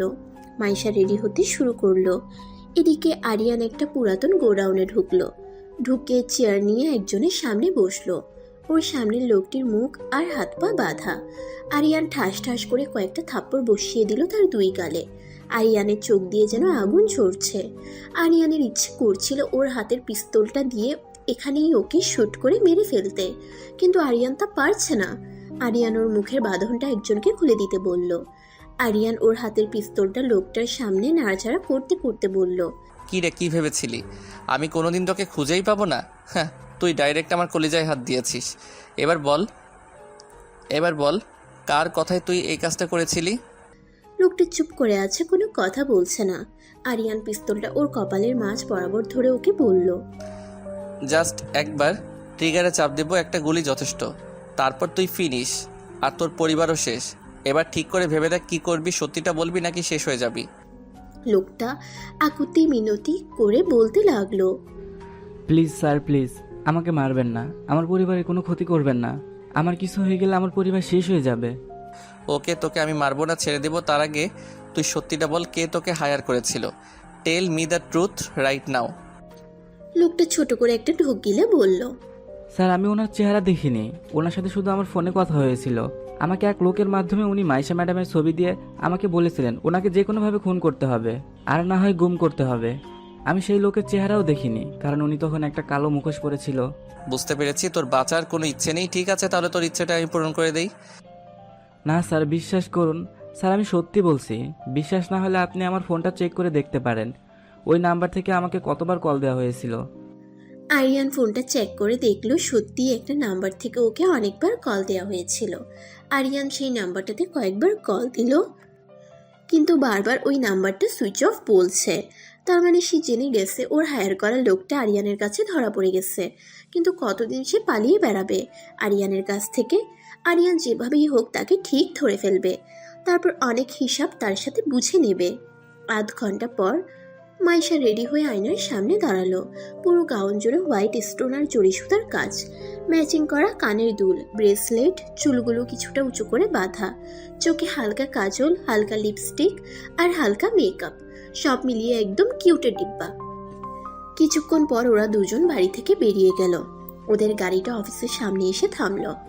অফিসের ভিতরে ঢুকতেই মাইশার এক কলিগ সীমা মাইশার কাছে এসে বলল, ওয়াও দোস্ত, তোকে তো খুব সুন্দর লাগছে। সীমা হলো মাইশার খুব ক্লোজ এক ফ্রেন্ড। কিছুদিন আগেই মাইশার রেফারেন্সে সীমার এই অফিসে চাকরি হয়েছে। মাইশা সীমাকে জড়িয়ে ধরলো। মাইশা আর সীমা কথা বলছিল, আর আলিয়া অফিসটাকে ঘুরে ঘুরে দেখছিল। হঠাৎ কেউ একজন আলিয়ার হাতে জোরে একটা টান দিয়ে আলিয়াকে এক পাশে নিয়ে গেল। আলিয়া চিৎকার করতে যাবে, তখনই ওর মুখ চেপে ধরলো। আরে আলিয়া, কি করছো কি? সামনের লোকটিকে দেখে আলিয়া রীতিমতো অবাক হয়ে গেল। এই যে তার ভাইয়ের বন্ধু রাফাত। গতকালকে এর সাথেই ছাদে দাঁড়িয়ে কথা বলছিল আলিয়া। আলিয়া নিজের মুখ থেকে রাফাতের হাত সরিয়ে বলল, এ কি রাফাত, তুমি এখানে কি করছো? ভাইয়া দেখলে কিন্তু সন্দেহ করবে। রাফাত হেসে দিয়ে বলল, আমি এখানে না আসলে তোমাদের ডিলটাকে সাইন করবে শুনি। মানে আরিয়ানের ডিলটা আমাদের কোম্পানির সাথে হচ্ছে। সত্যি? হুম। হঠাৎ রাফাত আলিয়ার হাত ধরে এক টান দিয়ে নিজের বুকের সাথে মিশিয়ে নিল। আলিয়ার ঠোঁটের সাথে নিজের ঠোঁট হালকা ছুঁয়ে দিল। আলিয়া লজ্জা পেয়ে কিছুটা সরে গেল। কি করছো কি এসব রাফাত? আমার জানটাকে একটু আদর করলাম। হয়েছে এখন চলো যাওয়া যাক। মাইশা আমাকে না দেখলে পরে খোঁজাখুঁজি শুরু করবে। আরিয়ানের চোখ জোড়া মাইশাকে দেখার জন্য অধীর আগ্রহে অপেক্ষা করছিল। সেই মুহূর্তে মাইশা ভিতরে ঢুকলো। মাইশার দিকে অপলক দৃষ্টিতে তাকিয়ে আছে আরিয়ান। মাইশা ভিতরে ঢুকে দেখলো অনেকে কাপল ডান্স করছে। রাফাত তার এক হাত আলিয়ার দিকে বাড়িয়ে দিয়ে বলল, can I get the chance dance with my dream girl? Alia একটা মুচকি হেসে রাফাতের হাত ধরে সম্মতি জানালো। একটা স্টাফ এসে সবার হাতে পার্টি মাস্ক দিল, কারণ এইটাই পার্টির স্পেশাল রুলস। সবাইকে আজ পার্টি মাস্ক পরেই ডান্স করতে হবে। লাইটস অফ হয়ে গেল, আর তখনই একজন ছেলে বলে উঠল, Hey guys, choose your partners and start your dance. সবাই যে যার মতো পার্টনার সিলেক্ট করে ডান্স করা শুরু করলো। মাইশা এক পাশে যে একটা চেয়ারে বসে আছে। মাইশার পাশে আরো কয়েকজন মেয়ে বসেছিল। কিছুক্ষণ পর ওদেরকে এসে কয়েকজন ছেলে ডান্স করতে প্রপোজাল দিতেই ওরাও ডান্স করতে চলে গেল। মাইশা এখন একাই বসে আছে। হঠাৎ মাস্ক পরা একজন লোক এসে মাইশার দিকে হাত বাড়িয়ে দিল। মাইশা উঠে দাঁড়ালো। হঠাৎ কেউ পিছন থেকে মাইশার হাত এক টান দিয়ে মাইশাকে নিজের বুকের সাথে মিশিয়ে নিল, আর আঙ্গুল তুলে সামনে থাকা লোকটিকে বলল, she is my partner, so get out from hair. লোকটার গলার কণ্ঠ শুনে মাইশা বুঝতে পারলো এটা আরিয়ান। মাইশা আরিয়ানের দিকে তাকালো। আরিয়ানকে খুব সুন্দর লাগছিল দেখতে। গ্রে কালারের স্যুট, প্যান্ট, ভিতরে কালো কালারের শার্ট, স্পাইক করা চুল, সব মিলিয়ে দারুণ লাগছিল আরিয়ানকে। আরিয়ান মাইশার কোমর শক্ত করে জড়িয়ে ধরে বলল, কি রে, খুব শখ না অন্য কারোর সাথে ডান্স করার? আজ দেখবো তুই কত ডান্স করতে পারিস। ছাড়ো, কেউ দেখে ফেলবে। Just shut up. আরিয়ানের ধমক খেয়ে মাইশা আর কিচ্ছু বলল না। ওরা ডান্স করতে লাগলো। প্রায় 1 ঘন্টা ডান্স করার পরে মাইশা অনেকটা হাঁপিয়ে গেল। প্লিজ ছাড়ো আমাকে, আর ভালো লাগছে না। আরিয়ান মাইশাকে আরো কাছে টেনে জোরে চেপে ধরে বলল, এইটুকুতে হাঁপিয়ে গেলে চলবে মাছরাঙা পাখি? তোর তো খুব শখ অন্য কারোর সাথে ডান্স করার, কর দেখি কত পারিস। দেখো, এটা তোমার ভুল ধারণা। আমি কারোর সাথে ডান্স করার জন্য মত দেইনি। লোকটা আমাকে অফার করেছিল, আমি না বলতেই যাচ্ছিলাম, তার আগেই তুমি এসে পড়েছিলে। কি শুনে কার কথা? আরিয়ান মাইশাকে জোর করে ধরে আবার নাচতে শুরু করলো। বেশ কিছুক্ষণ পর মাইশা আরিয়ানকে করুণ গলায় বলল, আমি আর পারছি না, প্লিজ। আরিয়ান মাইশার কানের কাছে মুখ নিয়ে বলল, তারপর থেকে কোনো ছেলের ধারে কাছে যাবার চেষ্টাও করবি না, কথাটা মাথায় রাখবি। আরিয়ান মাইশাকে ধরে নিয়ে একটা চেয়ারে বসালো। একটা ওয়েটারকে বলল এক গ্লাস কোল্ড ড্রিঙ্কস দিয়ে দিতে। হঠাৎ আরিয়ানের ফোনটা বেজে উঠল। আরিয়ান ফোনে কথা বলার জন্য কিছুটা দূরে চলে গেল। আরিয়ান মাইশার কাছ থেকে চলে যেতেই পার্টিতে মাস্ক পরা একজন মাইশার দিকে তাকিয়ে একটা বাঁকা হাসি দিল। ওয়েটার কিছুক্ষণ পর মাইশাকে এক গ্লাস কোল্ড ড্রিঙ্কস এনে দিল। কোল্ড ড্রিঙ্কসটা খেয়ে মাইশার কেমন যেন লাগছিল। মাইশার চোখের সামনে সব যেন খোলা খোলা দেখতে পাচ্ছিল। হঠাৎ পিছন থেকে কেউ মাইশার মুখ চেপে ধরে। মাইশা অনেক চেষ্টা করেও নিজের মুখ থেকে তার হাত সরাতে পারছিল না। টেবিলে রাখা গ্লাসের সাথে মাইশার হাত লেগে গ্লাসটা নিচে পড়ে ভেঙে যায়। কিন্তু ভিতরে মিউজিক চলছিল, এই জন্য গ্লাস ভাঙার শব্দ কারো কান পর্যন্ত পৌঁছায়নি। এমনকি ভিতরে অন্ধকার ছিল বিধায় কেউ বিষয়টাও খেয়াল করেনি। লোকটা মাইশার মুখ চেপে ধরে মাইশাকে জোর করে ওখান থেকে অন্যদিকে নিয়ে গেল। তখনই ওখানে আরিয়ান চলে আসে। আরিয়ান মাইশাকে ওখানে না দেখে এদিক সেদিক খোঁজাখুঁজি শুরু করে। আরিয়ান কয়েকবার মাইশার নাম ধরে ডাকলো, কিন্তু ভিতরে মিউজিক চলার কারণে আরিয়ানের ডাক আরিয়ানের কানেই ফিরে আসছিল। আরিয়ান মিউজিক অফ করে দিয়ে রুমের লাইটস অন করতে বলে। হঠাৎ রুমের লাইট অন করাতে লোকটা মাইশাকে নিয়ে পালাতে পারেনি। আরিয়ান দেখলো মুখোশ পরা একটা লোক মাইশার মুখ চেপে ধরে আছে আর মাইশাকে নিয়ে যাওয়ার জন্য টানা হেঁচড়া করছে। অবস্থা বেগতিক দেখে লোকটা মাইশাকে একটা ধাক্কা মেরে সেখান থেকে দৌড়ে চলে যায়। আরিয়ান অফিসের কয়েকটা স্টাফকে বলল লোকটার পিছু নিতে। রাফাত সহ ভিতরের কয়েকজন লোকটার পিছু নাই। আরিয়ান মাইশার কাছে গিয়ে দেখলো মাইশা সেন্সলেস হয়ে গেছে আর মাইশার কপাল ফেটে রক্ত পড়ছে। কোল্ড ড্রিঙ্কসটা খেয়ে মাইশার কিছুটা নেশা ধরে গিয়েছিল, তাই তাল সামলাতে না পেরে ও সেই লোকটার ধাক্কায় ওয়ালের সাথে গিয়ে বাড়ি খেয়েছিল। আরিয়ান দ্রুত মাইশাকে কোলে নিয়ে গাড়িতে তুলে হসপিটালের দিকে চলে যায়। রাফাত আর অফিসের কয়েকটা স্টাফ অনেক চেষ্টা করেও লোকটাকে ধরতে পারেনি। লোকটা দৌড়ে দ্রুত একটা গাড়িতে বসে চলে গিয়েছিল। আলিয়া বাহিরে রাফাতের জন্য অপেক্ষা করছিল। রাফাতকে দেখা মাত্রই আলিয়া জিজ্ঞেস করলো, লোকটাকে ধরতে পেরেছো? না, অনেক চেষ্টা করলাম কিন্তু পালিয়ে গেল। কিন্তু আমি এটা বুঝতে পারছি না, এরকম একটা পার্টিতে এরকম লোক ঢুকে কি করে। আচ্ছা, এটা নিয়ে পড়লে ভাইয়ার সাথে কথা বল। ভাইয়া মাইশাকে নিয়ে হসপিটালে গেছে, দ্রুত হসপিটালে চলো। হসপিটালে যাবার সঙ্গে সঙ্গে মাইশাকে ইমার্জেন্সি রুমে নেওয়া হলো। আরিয়ানের মাথায় কিছুই ঢুকছে না, কে বা কারা এবং কেন মাইশার ক্ষতি করতে চায়। শত্রুতা থাকলে আরিয়ানের সঙ্গে থাকার কথা, কারণ বিজনেস আরিয়ান করে, মাইশা নয়। শত্রুতা হবার কথা একমাত্র আরিয়ানের সাথে। মাইশাকে কেন তারা মাঝখান থেকে মারতে চাইছে সেটাই বুঝতে পারছে না আরিয়ান। কিছুক্ষণ পর ডক্টর এসে আরিয়ানকে বলল, she is out of danger. Aryan একটা স্বস্তি নিঃশ্বাস ফেলল। আচ্ছা, আমি কি ওর সঙ্গে দেখা করতে পারি? ওনার এখনো জ্ঞান ফেরেনি। আসলে মনে হচ্ছে ওনাকে কেউ নেশাজাতীয় দ্রব্য খাইয়েছিল এবং নেশাজাতীয় কোনো কিছু ওনার নাকে মুখে চেপে ধরেছিল, তাই তার ঘোর কাটতে সময় লাগবে। ঘন্টাখানেক পর ওনাকে বাসায় নিয়ে যেতে পারবেন। ডক্টরের কথা শুনে আরিয়ান যেন কিছুতেই হিসাব মেলাতে পারছে না। মাইশাকে কে নেশাজাতীয় কিছু খাওয়ালো আর কেনই বা মাইশার নাকে মুখে নেশাজাতীয় কিছু চেপে ধরেছিল। কিছুক্ষণ পর রাফাত আর আলিয়া আসলো আরিয়ানের কাছে। রাফাতকে দেখেই আরিয়ান জিজ্ঞেস করলো, কিরে, লোকটাকে কি ধরতে পেরেছিলি? না রে, অনেক চেষ্টা করলাম কিন্তু ধরতে পারিনি। ও শিট, ড্যাম ইট। রাফাত আরিয়ানের কাঁধে হাত রেখে বলল। শোন, মাথা গরম করিস না। তারপর আরিয়ানের হাতে একটা কাগজ দিয়ে বলল, এটা ধর, এটা ওই গাড়ির নাম্বার, আমি লিখে এনেছি। আরিয়ান একজনকে ফোন দিয়ে গাড়ির নাম্বারটা দিয়ে বলল খোঁজ নিতে। আলিয়া কিছুটা বিচলিত হয়ে আরিয়ানকে জিজ্ঞেস করলো, আচ্ছা ভাইয়া, এখন বল মাইশার কি অবস্থা? ও এখন আউট অফ ডেঞ্জার, ঘন্টাখানেক পর ডক্টর বাসায় নিয়ে যেতে বলেছে। ঘন্টা খানেক পর ওরা মাইশাকে বাসায় নিয়ে গেল, কিন্তু ওর নেশার ঘোর এখনো কাটেনি। কেমন যেন একটা ঢুলো ঢুলো অবস্থা ওর। বাড়িতে ঢোকার সঙ্গে সঙ্গেই মাইশার মামি মাইশাকে জড়িয়ে ধরে কেঁদে দিল। ও মা! হঠাৎ করেই মাইশা ওর মামির হাত ধরে নাচা শুরু করলো। ওর মামি চোখ বড় বড় করে মাইশার দিকে তাকিয়ে আছে।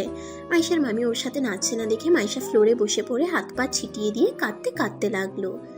ঘরের সবার তো চোখ কপালে উঠে গেল মাইশার এই কাণ্ড দেখে। আলিয়া মাইশার কাছে গিয়ে মাইশাকে উঠানোর চেষ্টা করলো।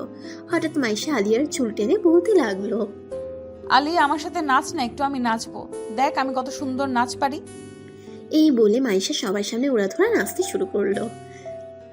মাইশার এই কাণ্ড দেখে ওর মামা দ্রুত ওখান থেকে চলে গেল। ওর মামি আর আলিয়া মাইশাকে শান্ত করার অনেক চেষ্টা করলো, কিন্তু পারল না। শেষে আরিয়ান আর সহ্য করতে না পেরে মাইশাকে জোরে একটা ধমক দিল। মাইশা বাচ্চা মানুষের মতো ভ্যা ভ্যা করে কেঁদে দিল। আরিয়ান মাইশার হাত চেপে ধরে বলল, চল ঘরে চল। মাইশা আরিয়ানের গলা জড়িয়ে ধরে দাঁত বের করে হেসে দিয়ে বলল, না না, আমি যাব না, আমাকে কোলে করে দিয়ে আসো।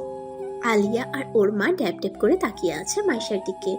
আরিয়ান এই মুহূর্তে কি করবে বুঝতে পারছে না, শুধু মনে মনে আওড়ালো, এই বেসামাল মেয়েকে আমি এখন কি দিয়ে সামাল দেব?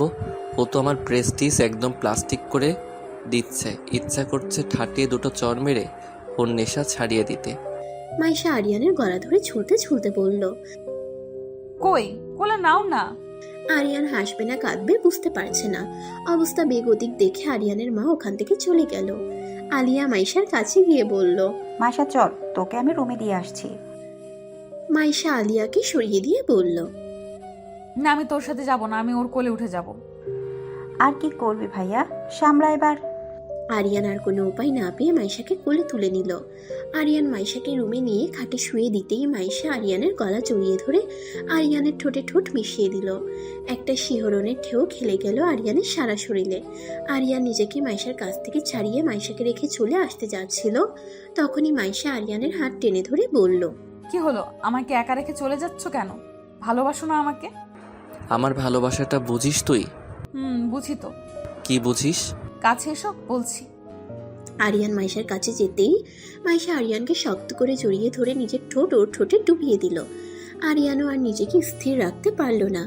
মাইশাকে শক্ত করে জড়িয়ে ধরে পাগলের মতো কিস করতে লাগলো মাইশাকে। হঠাৎ মাইশার নখের আঁচল লাগলো আরিয়ানের ঘাড়ে। সঙ্গে সঙ্গে আরিয়ানের হুঁশ ফিরে। আরিয়ান মাইশার কাছ থেকে সরে গিয়ে ভাবতে লাগে, ছিছিয়া, এ আমি কি করছিলাম? মাইশা না হয় নেশার ঘরে আছে, আর আমি সেই সুযোগটা নিচ্ছিলাম। ছিছি। আরিয়ান চলে যেতে নেবে তখনই মাইশা বলে উঠল, কি হলো, যাচ্ছ কেন? আমাকে আদর করবে না? এখন তুই ঘুমা মাইশা, অনেক রাত হয়ে গেছে। তোর জন্য এখন ঘুমানোটা অনেক দরকার। না, আমি তোমার বুকের মধ্যে মাথা রেখে ঘুমাবো, না হলে কিন্তু আমি চিৎকার করব। আরিয়ান এবার আচ্ছা বিপদে পড়ে গেল। এই মেয়ে বলে কি, ওর প্রেস্টিজ প্লাস্টিক করার জন্য উঠে পড়ে লেগেছে নাকি? মনে মনে ভাবলো, এখনো ঘুমানো পর্যন্ত এখানে থাকি, তা না হলে আবার কি করতে কি করে ফেলবে। আরিয়ান মাইশাকে নিজের বুকে জড়িয়ে নিল। কিছুক্ষণের মধ্যেই মাইশা ঘুমের দেশে পাড়ি জমালো। মাইশার ঘুমন্ত মুখটার দিকে তাকিয়ে আরিয়ান মনে মনে আওড়ালো, এইভাবেই চেয়েছি সারা জীবন তুই আমার বুকে থাক, আমাকে সবসময় তোর ভালোবাসা দিয়ে জড়িয়ে রাখ। খুব তাড়াতাড়ি তোকে আমি আমার করে নেব, এতটুকু ক্ষতি তোর আমি হতে দেব না। কথাগুলো ভাবতে ভাবতে আরিয়ান মাইশার কপালে একটা ভালোবাসার পরশ এঁকে দিল। আস্তে আস্তে মাইশাকে নিজের কাছ থেকে সরিয়ে সুন্দর করে শুইয়ে দিয়ে মাইশার রুম থেকে চলে গেল। নিজের রুমে গিয়ে আরিয়ান বসে বসে ভাবছে, আজকে রাতের কথা মাইশাকে কিছুতেই জানতে দেয়া যাবে না, তাহলে শুধু শুধু নিজেকে দোষ দিবে আর লজ্জায় পড়ে যাবে মেয়েটা।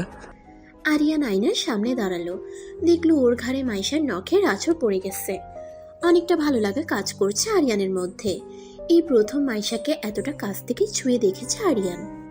সারা জীবনের জন্য মাইশাকে এতটাই কাছে রাখতে চাই সে। কথাগুলো ভেবেই মনে মনে মুচকে হাসলো আরিয়ান। তখনই আরিয়ানের ফোনটা বেজে উঠল।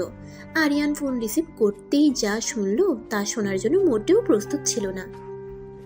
আরিয়ান ফোন ধরা মাত্রই তার ইনফর্মার তারেক তাকে বলল, স্যার, ওই গাড়িটা কেউ জঘন্যভাবে পুড়িয়ে ফেলেছে, তবে আমি যতটুকু খোঁজ নিয়ে জানতে পেরেছি ওই গাড়িটা। কথাটা বলেই তারেক থেমে গেল। আরিয়ান কিছুটা রাগান্বিত হয়ে বলল, কি হলো, থেমে গেলে কেন? আমি ভনিতা করা একদম পছন্দ করি না।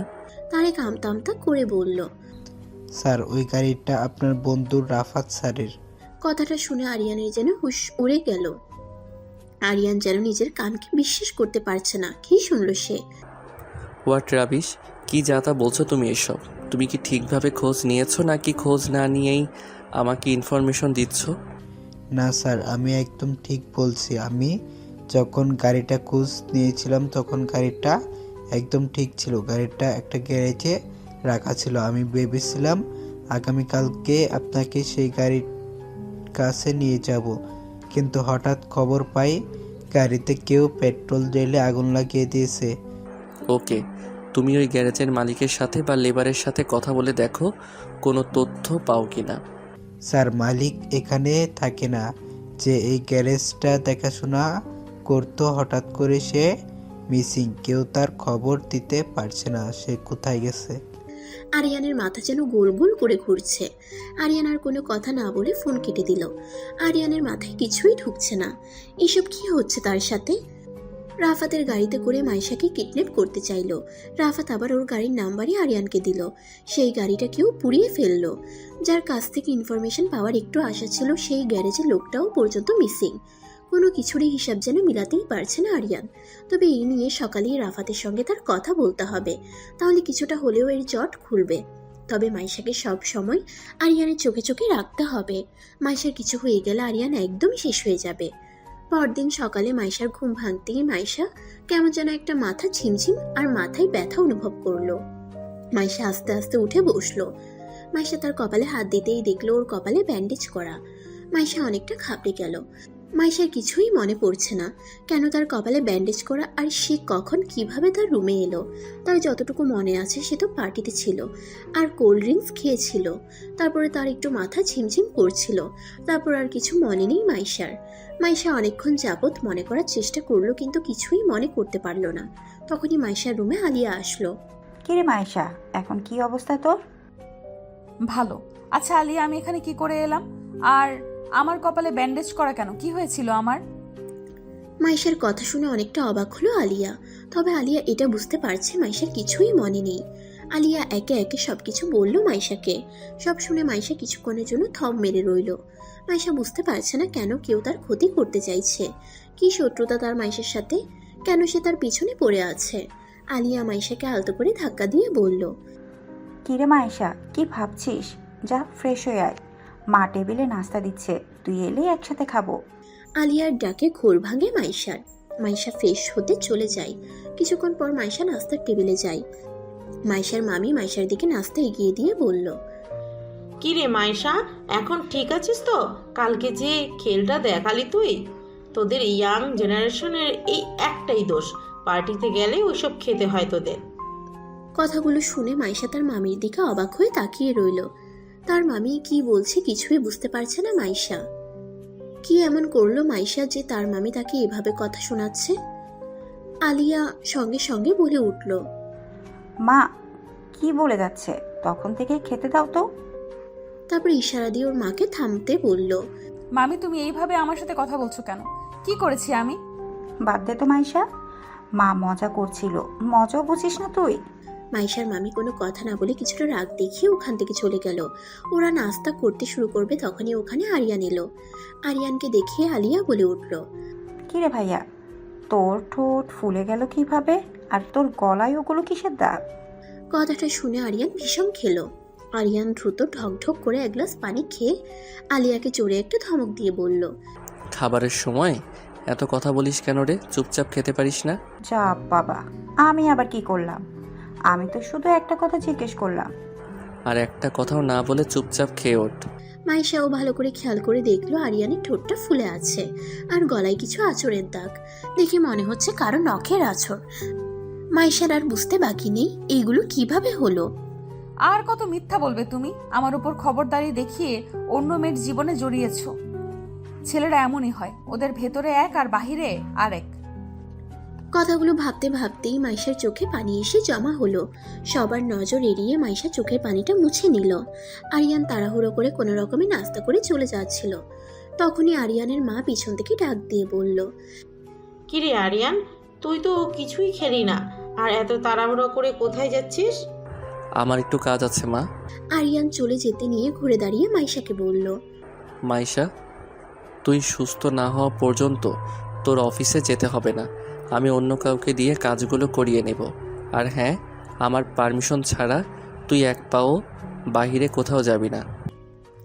কথাগুলো বলে আরিয়ান চলে গেল। মাইশার প্রচন্ড রাগ হচ্ছে আরিয়ানের কথা শুনে। মাইশা ভাবছে, তুমি নিজেকে খুব চালাক মনে করো, তাই না? উপরে উপরে এমন ভাব দেখাও যেন আমাকে খুব কেয়ার করো, আর ভেতরে ভেতরে অন্য কারোর প্রতি আসক্ত হয়ে আছো। আমি চাই না তোমার এমন কেয়ার। আমি এখন থেকে আমার মতো করেই চলবো, আর তুমি তোমার মতো। আমার প্রতি কোনো রকম অধিকার ফলাতে দেব না তোমাকে। বুঝেন ঠেলা, যার জন্য করে চুরি সেই বলে চোর। যার জন্য আরিয়ানের ঠোঁট ফুললো, আছর খেলো, সে এখন আরিয়ানকে ভুল বুঝছে। এই হলো ভালোবাসার এক সমস্যা। এই ওকে সন্দেহ করে তো ও ওকে সন্দেহ করে।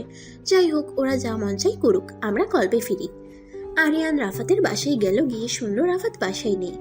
ওকে পুলিশ স্টেশনে ডেকেছে। আরিয়ান দ্রুত রাফাতের বাসা থেকে বেরিয়ে পুলিশ স্টেশনের দিকে চলে গেল। সেই পোড়া গাড়ির ভিতর পুলিশ একজনের পোড়া লাশ পেয়েছে। পুরো লাশটার এমন অবস্থা হয়েছে যে লাশটাকে কিছুতেই শনাক্ত করা যাচ্ছে না। পুলিশ লাশটাকে মর্গে পাঠিয়ে দিল। সমস্ত ফর্মালিটিস শেষ করে যদি লাশের পরিবারের কোনো সন্ধান পাওয়া যায় তাহলে লাশ তাদের কাছে হ্যান্ডওভার করবে, আর না হয় দাফন সম্পন্ন করে ফেলবে। আরিয়ান পুলিশ স্টেশনে গিয়ে দেখলো রাফাতকে পুলিশরা কোনো একটা বিষয়ে জেরা করছে। রাফাত আরিয়ানকে দেখা মাত্রই বলে উঠল, আরিয়ান, তুই এসেছিস? আমাকে বাঁচা ভাই, আমি দারুণভাবে ফেঁসে গেছি। কেন, কি হয়েছে? দেখ না ভাই, এরা কী সব বলছে। এরা বলছে আমার গাড়িতে নাকি কারো একটা পুরা লাশ পাওয়া গেছে। আমি তো এই ব্যাপারে কিছু জানি না। কি করে গাড়িটা ওখানে পৌঁছালো, কে গাড়িতে আগুন লাগিয়ে দিল, আর কিভাবে পুড়ে মারা গেল। আমি তো গাড়িটা ঠিক করার জন্য গ্যারেজে দিয়েছিলাম। বিশ্বাস কর, আমি কিছু জানি না এই ব্যাপারে। রাফাতের কথা শুনে তো আরিয়ান রীতিমতো ভরকে গেল। মানে কি বলছিস কি তুই এইসব? পুলিশ অফিসার সাব্বির রাফাতকে ধমকের স্বরে বলল, তাহলে আপনার গাড়িটা কি ওখানে হেঁটে হেঁটে গেছে? আরিয়ান পুরো বিষয়টা জানতে চাইল সাব্বিরের কাছে। সাব্বির বলল, সকালের একজন লোক থানায় ফোন দিয়ে বলল একটা গাড়ি এক জায়গায় পুড়ে পড়ে আছে, হয়তো বা রাত্রেবেলায় কেউ গাড়িতে আগুন লাগিয়ে দিয়েছিল। পুলিশ যখন গাড়িটা চেক করলো তখন তাতে একটা পুরো লাশ পাওয়া গেছে। আমরা খোঁজ নিয়ে জানতে পেরেছি সেই গাড়িটা মিস্টার রাফাতের। সুতরাং সেই হিসেবে ওনাকে আমরা জিজ্ঞাসাবাদ করছি। দেখুন অফিসার, কেউ আমাকে চরমভাবে ফাঁসাচ্ছে। আমি এ সম্পর্কে কিছু জানি না। আমার গাড়িটায় সমস্যা দেখা দেওয়াতে আজকে প্রায় 1 সপ্তাহ যাবৎ আমার গাড়িটা গ্যারেজে সার্ভিসিংয়ের জন্য দিয়েছিলাম। তারপরে এর মধ্যে আর খবর নেওয়ার সময় পাইনি। আপনার যদি বিশ্বাস না হয় তাহলে ওই গ্যারেজের লোকজনের সাথে আপনি জিজ্ঞেস করে দেখতে পারেন। আপনি কি মনে করেন পুলিশ এতই বোকা? পুলিশকে এইসব শিখিয়ে দিতে হবে সে কখন কোন কাজ করবে? আশেপাশের সব গ্যারেজে খোঁজ নেওয়া হয়েছে, এমন কোনো গাড়ি মিসিং হয়নি কোনো গ্যারেজ থেকে। আরিয়ান যেন দর্শকের মতো সব খালি শুনছিল আর দেখছিল। আরিয়ান ভালো মতোই জানে সেই গ্যারেজ খুঁজে পেলেও তার কোনো তথ্য পাওয়া যাবে না, কারণ গ্যারেজের লোক মিসিং। আরিয়ান সাব্বিরকে বলল, নিশ্চয়ই কোথাও না কোথাও ভুল হচ্ছে। কেউ রাফাতকে ফাঁসাতে চাইছে। তা না হলে রাফাত কেন এই রকম একটা ভুলভাল কাজ করবে? কোনো না কোনো বড় ধরনের চক্রান্ত হচ্ছে এর পিছনে। আপনারা আপনাদের মতো ইনভেস্টিগেশন করুন, তারপর বাকিটা যা করার আপনারাই করবেন। সাব্বির রাফাতকে উদ্দেশ্য করে বলল, সেটা তো অবশ্যই করব, কিন্তু সেই পর্যন্ত মিস্টার রাফাত আপনি এলাকা ছেড়ে কোথাও যাবেন না। আর যখনই ডাকবো তখনই আপনাকে এখানে আসতে হবে। এবার আপনি আসতে পারেন। ওরা ওখান থেকে চলে গেল। হাজারো চিন্তা আরিয়ানের মাথায় ঘুরপাক খাচ্ছে।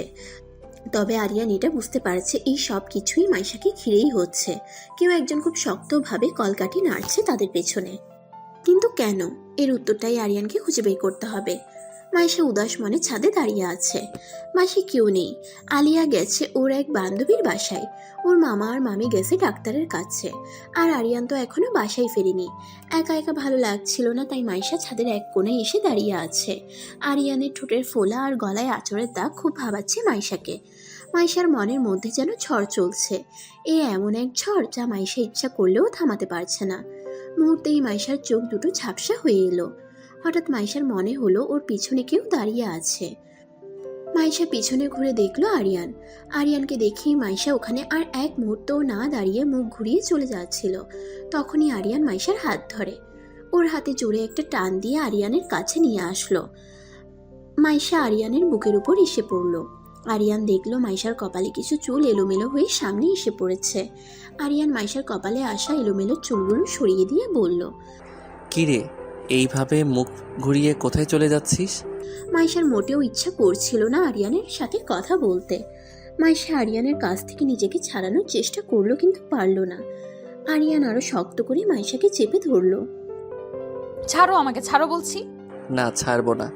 গতকালকে রাত্রে তো ছাড়তেই চাচ্ছিলি না, আর এখন এমন করছিস কেন? মানে কি যাতা বলছো তুমি? কালকে রাতের কথা সব ভুলে গেলি? শোনো, গতকাল রাতে এমন কিছুই হয়নি যেটা আমাকে মনে রাখতে হবে। ও রিয়েলি? তাহলে তো তোকে একটু মনে করিয়ে দিতেই হয় গতকাল রাতের কথা। মানে? আরিয়ান আর কোনো কথা না বলে সোজা মাইশার ঠোঁটে নিজের ঠোঁট ডুবিয়ে দিল। মাইশা ওর হাত দিয়ে আরিয়ানের পিঠে কিল ঘুষি মারতে লাগলো। বেশ কিছুক্ষণ পর আরিয়ান মাইশাকে ছেড়ে দিল। মাইশা আরিয়ানকে ধাক্কা মেরে কিছুটা দূরে সরে গেল। খুব ঘৃণা হচ্ছে মাইশার আরিয়ানের প্রতি। কত মেয়ে লাগে আরিয়ানের জীবনে, এক মেয়েতে কি তৃপ্তি ওর হয় না? কালকে তো খুব মজা নিয়ে একজনের সাথে রোম্যান্স করেছে, আর আজকে মাইশা? ছেলেরা মনে হয় এমনই হয়। আরিয়ান একটা ডেভিল মার্কা হাসি দিয়ে বলল। কিরে, এইবার কিছু মনে পড়েছে? মাইশা নিজের রাগটাকে কিছুতেই কন্ট্রোল করতে পারে না, তাই মাইশা কিছুটা চেঁচিয়ে আরিয়ানকে বলল, নেক্সট টাইম কখনো আমাকে টাচ করার চিন্তাও করবে না, কারণ আমি চাই না আমাকে এমন একজন টাচ করুক যার জীবনে অন্য আরো অনেক মেয়ে আছে। আর শোনো, আমার না কোনো কিছু মনে করার দরকার নেই। মাইশার কথা শুনে আরিয়ানের খুব রাগ হচ্ছে। কি বলছে এইসব মাইশা? আরিয়ান আজ পর্যন্ত মাইশা ছাড়া কোনো মেয়ের দিকে তাকায়নি পর্যন্ত, টাচ করা তো দূরের কথা। আরিয়ান মাইশাকে একটা ধমক দিয়ে বলল, হোয়াট ইজ দিস মাইশা? এসব আলতু ফালতু কথা বন্ধ করো, ওকে? ও আচ্ছা, তুমি করতে পারবে আর আমি বললেই সেটা আলতু ফালতু হয়ে গেল? আরিয়ান সঙ্গে সঙ্গে মাইশার কাছে গিয়ে মাইশাকে দেয়ালের সাথে চেপে ধরে বলল, নিষেধ করেছি না কোনো রকম আলতু ফালতু কথা না বলতে? এই আরিয়ান চৌধুরী এমন কোনো কাজ করেনি যার জন্য তুই আমার দিকে আঙুল তুলবি। আমাকে ছাড়ো বলছি না, তোমার সাথে কথা বলার কোনো ইচ্ছে নেই আমার। তাহলে কার সাথে কথা বলার ইচ্ছে আছে? ওই রিয়াদের সাথে? যার সাথে থাকুক না কেন, অন্ততপক্ষে তোমার সাথে নেই। চুপ, একদম চুপ। তোর সমস্ত কথা শুধুমাত্র আমার সাথে, এই আরিয়ান চৌধুরীর সাথে। আমার সাথে ছাড়া দ্বিতীয় কোনো ছেলের সাথে তোর কোনো কথা থাকতে পারে না। কথাটা মাথায় ঢুকিয়ে নে। কথাগুলো বলে আরিয়ান কিছুটা রাগ দেখিয়ে ওখান থেকে হনহন করে চলে গেল। মাইশা কিছুটা তাচ্ছিল্যের স্বরে বলল, যার জীবন এক নারীতে পরিপূর্ণ হয় না, আমি চাই না তার ছায়াও আমার জীবনে পড়ুক। মাইশা কথাগুলো বলছিল ঠিকই, কিন্তু কেন যেন ওর ভেতরটা দুমড়ে মুচড়ে শেষ হয়ে যাচ্ছিল। কেন যেন আরিয়ানের ঠোঁটের ফোলা আর গলার আঁচড়ের দাগ চোখের সামনে থেকে কিছুতেই সরাতে পারছে না মাইশা।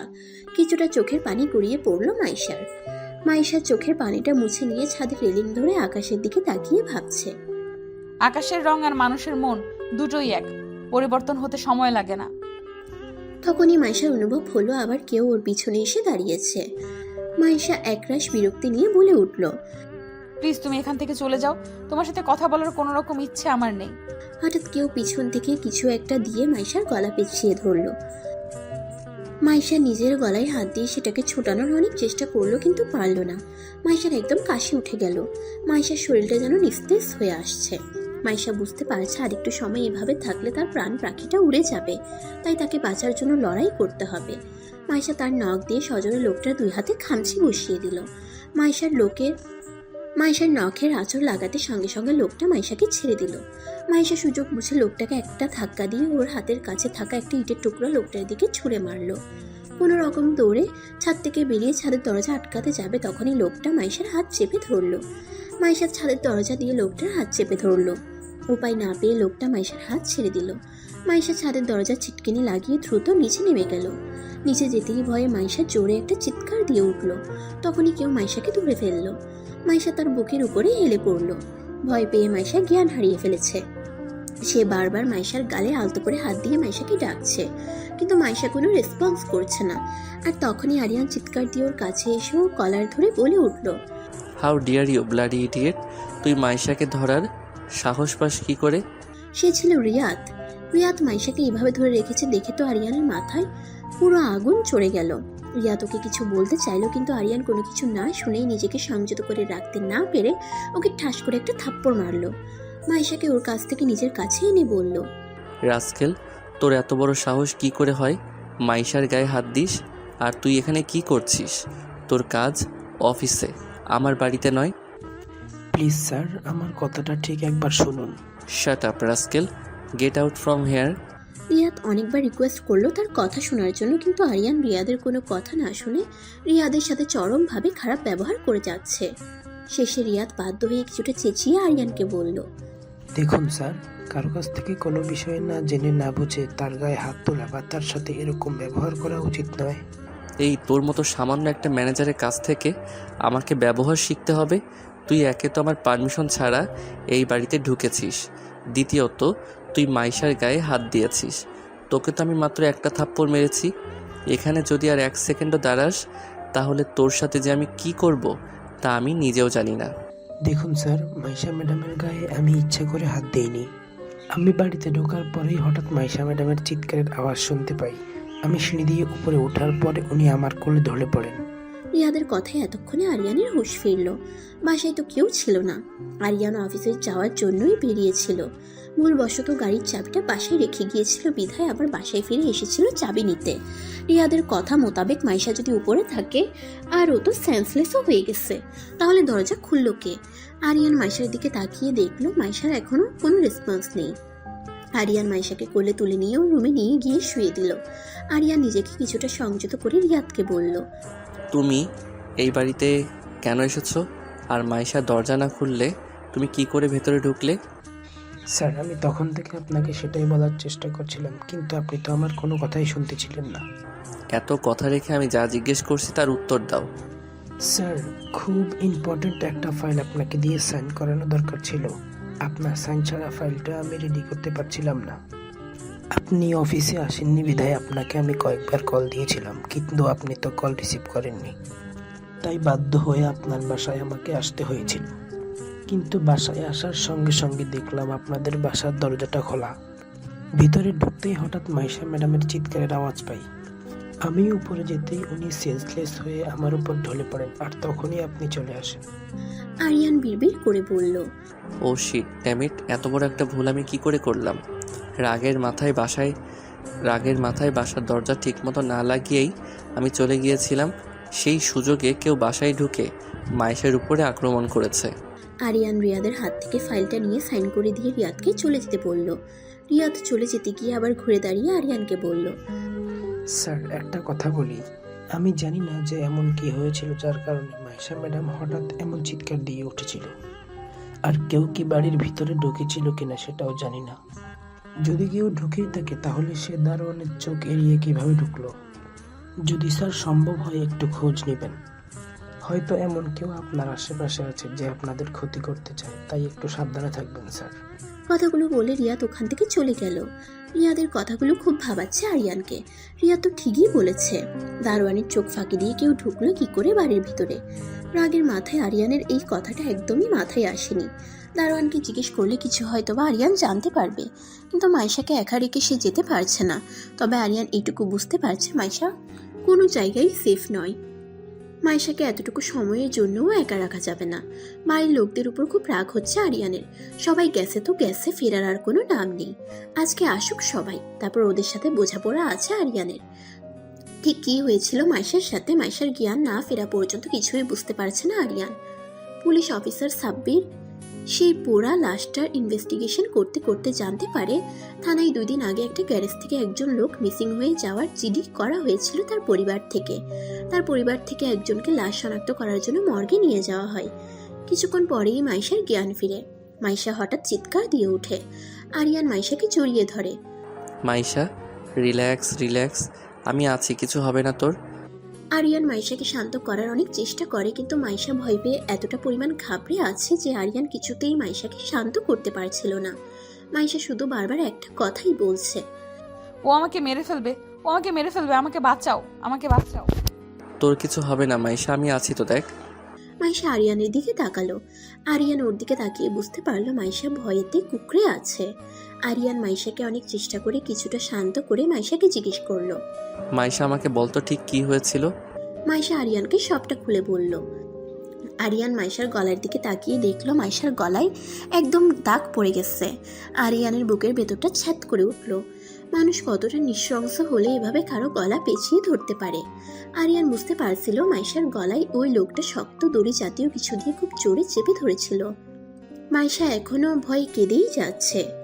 আরিয়ান মাইশার চোখের পানি মুছে দিয়ে ওর কপালে একটা ভালোবাসার পরশ সেঁকে দিয়ে মাইশার 2 হাত ধরে বলল, কাঁদিস না প্লিজ, আমার মাছরাঙা পাখিটা কাঁদলে যে আমার খুব কষ্ট হয়, বুঝিস না? আরিয়ানের কথা শুনে মাইশা আরিয়ানের দিকে তাকালো। কিছু মুহূর্তের জন্য মাইশার মনে হলো সে কি কোনো কারণে আরিয়ানকে ভুল বুঝছে। আরিয়ানের চোখে মাইশার জন্য সত্যিকারের উদ্বিগ্নতা দেখতে পাচ্ছে মাইশা। তবে কি কোনো একটা ভুল বোঝাবুঝি হচ্ছে ওদের মাঝে? আলিয়া অনেকক্ষণ ধরে দেখে যাচ্ছে রাফাত চিন্তামগ্ন হয়ে কি যেন ভাবছে। আলিয়া মূলত রাফাতের সঙ্গেই দেখা করতে এসেছে বান্ধবীর কথা বলে। রাফাত আর আলিয়ার সম্পর্কটা এখনো পর্যন্ত বাসায় কেউ জানে না। রাফাত জানাতে চেয়েছিল কিন্তু আলিয়া নিষেধ করেছে। আলিয়ার পরীক্ষাটা শেষ হয়ে গেলেই বাসায় সবাইকে জানাবে আলিয়া। রাফাতের চিন্তায় চিন্তায় মাথা পুরো হ্যাং হয়ে যাচ্ছে। তার মাথায় কিছুই ঢুকছে না। কে কেন রাফাতকে ফাঁসাচ্ছে? কি লাভ রাফাতকে ফাঁসিয়ে তার? রাফাতকে এত চিন্তা ভাবনা অবস্থায় দেখে আলিয়া তাকে বলল, কি হয়েছে রাফাত তোমার? তুমি সেই কখন থেকে দেখছি চিন্তিত হয়ে কি যেন ভাবছো। তা এত কি ভাবছো বলতো আমায়? রাফাত আলিয়াকে কিছু বুঝতে না দিয়ে স্বাভাবিক হওয়ার চেষ্টা করে বলল। না তেমন কিছু না, বাদ দাও। আলিয়া রাফাতের হাত ধরে বলল, যদি কোনো প্রবলেমে পড়ে থাকো আমাকে নির্দ্বিধায় বিশ্বাস করে বলতে পারো। আমি তোমার পাশে ছিলাম, আমি তোমার পাশে ছিলাম, আছি আর সারা জীবন থাকবো। রাফাত ভাবছে, আমি কি করে বলবো আলিয়া তোমাকে যে আমার গাড়িতে কারো পোড়া লাশ পাওয়া গেছে? বলার মতো কিছু হলে তোমাকে অবশ্যই বলতাম। আমি তো নিজেই গুরুত্ব হয়ে গেছি, তোমাকে আর কি বলবো? এই কি হলো তোমার? কি ভাবছো আবার? আলিয়ার ডাকে ঘোর ভাঙে রাফাতের। না কিছু না, আসলে ভাবছিলাম ব্যবসাটা কি করে আরো দূরে এগিয়ে নেওয়া যায়। এত ভেবো না তো, পরে দেখা যাবে। আমাকে ভুলে গিয়ে সারাদিন ব্যবসা নিয়ে পড়ে আছো। রাফাত খুব জোর করে তার ঠোঁটের কোণে কিছুটা হাসি আনার চেষ্টা করলো। আচ্ছা শোনো, এখন আমাকে উঠতে হবে, অনেকক্ষণ হয়েছে এসেছি। মায়েশা বাসায় একা আছে, এমনিতেও শরীরটা ভালো না। আচ্ছা চলো, তোমাকে আমি এগিয়ে দিয়ে আসি। রাফাতকে আজকে আলিয়ার কাছে অন্যরকম লাগছে। অন্যান্য দিন আলিয়া যেতে চাইলেও রাফাত তাকে ছাড়তে চায় না, আরো কিছুক্ষণ থাকতে বলে। কিন্তু আজ আলিয়ার এক কথাতেই রাফাত ওকে যেতে দিতে চাইছে। আসলে রাফাতের হয়েছেটা কি? কিন্তু আলিয়া এটুকু বুঝতে পারছে রাফাতের কিছু না কিছু অবশ্যই হয়েছে, যার জন্য রাফাতকে আজকে অন্যরকম লাগছে আর খুব চিন্তিতও মনে হচ্ছে। আলিয়া যেতে নিয়ে আবার দাঁড়িয়ে রাফাতকে বলল, আমি জানি না তোমার কি হয়েছে, তবে এইটুকু বলবো, যদি আমাকে ভালোবেসে থাকো আর বিশ্বাস করে থাকো, নির্দ্বিধায় আমার সাথে তোমার প্রবলেমটা শেয়ার করতে পারো। রাফাত আলিয়ার দু গালে আলতো করে ছুঁয়ে দিয়ে বলল, আরে পাগলি, কিছু হয়নি আমার, আই এম টোটালি ফাইন। এবার চলো তোমাকে এগিয়ে দিয়ে আসি। আরিয়ানদের বাড়ি কিছুটা দূরে একটা লোক কারো একজনের সাথে ফোনে কথা বলছিল। আপনি কিছু চিন্তা করবেন না, আমি যেভাবেই হোক একটা কাজ কমপ্লিট করবই। আমি যে কাজ একবার নিয়েছি সে কাজ কখনো বিফল হয়নি, এই কাজেও হব না। হয়তো বা একটু সময় বেশি লাগছে, কিন্তু সফল হবই। লোকটা ফোনটা রেখে দিয়ে আরিয়ানের বাড়ি থেকে তাকিয়ে একটা হাসি দিয়ে মনে মনে আওড়ালো, কতদিন তুই ওকে আমার কাছ থেকে বাঁচাবি? ওকে যে আমার হাতে মরতেই হবে, আর সেই দিনটা খুবই নিকটে। কথাটা বলেই হো হো করে হাসতে লাগলো সে। সন্ধ্যার দিকে সবাই বাসায় চলে আসলো। সবাই বাসায় ফিরতেই আরিয়ান সবার উপর চেঁচামেচি শুরু করলো। তোমাদের কি কোনো সেন্স নেই? তোমরা সে কখন মাইশাকে বাসায় একা রেখে গিয়েছো? তারপরে কি তোমরা ফেরার কোনো প্রয়োজন মনে করলে না? তোমরা জানো মাইশা অসুস্থ। কি করে তোমরা মাইশাকে বাসায় একা রেখে এতক্ষণ পর্যন্ত বাহিরে থাকো? আরিয়ানের রাগ দেখে কেউ কিছু বলার সাহস পাচ্ছে না। আরিয়ান আলিয়াকে বলল, শোনো আলিয়া, মাইশার যেহেতু শরীর ভালো নেই, তুই এখন থেকে মাইশার সঙ্গে রুমে থাকবি। যতক্ষণ বাসায় থাকবি সর্বক্ষণ মাইশাকে দেখে রাখবি। আলিয়া আরিয়ানের কথায় সাই দিয়ে মাইশার রুমে চলে গেল। আরিয়ান দারোয়ানের সাথে কথা বলতে চলে গেল।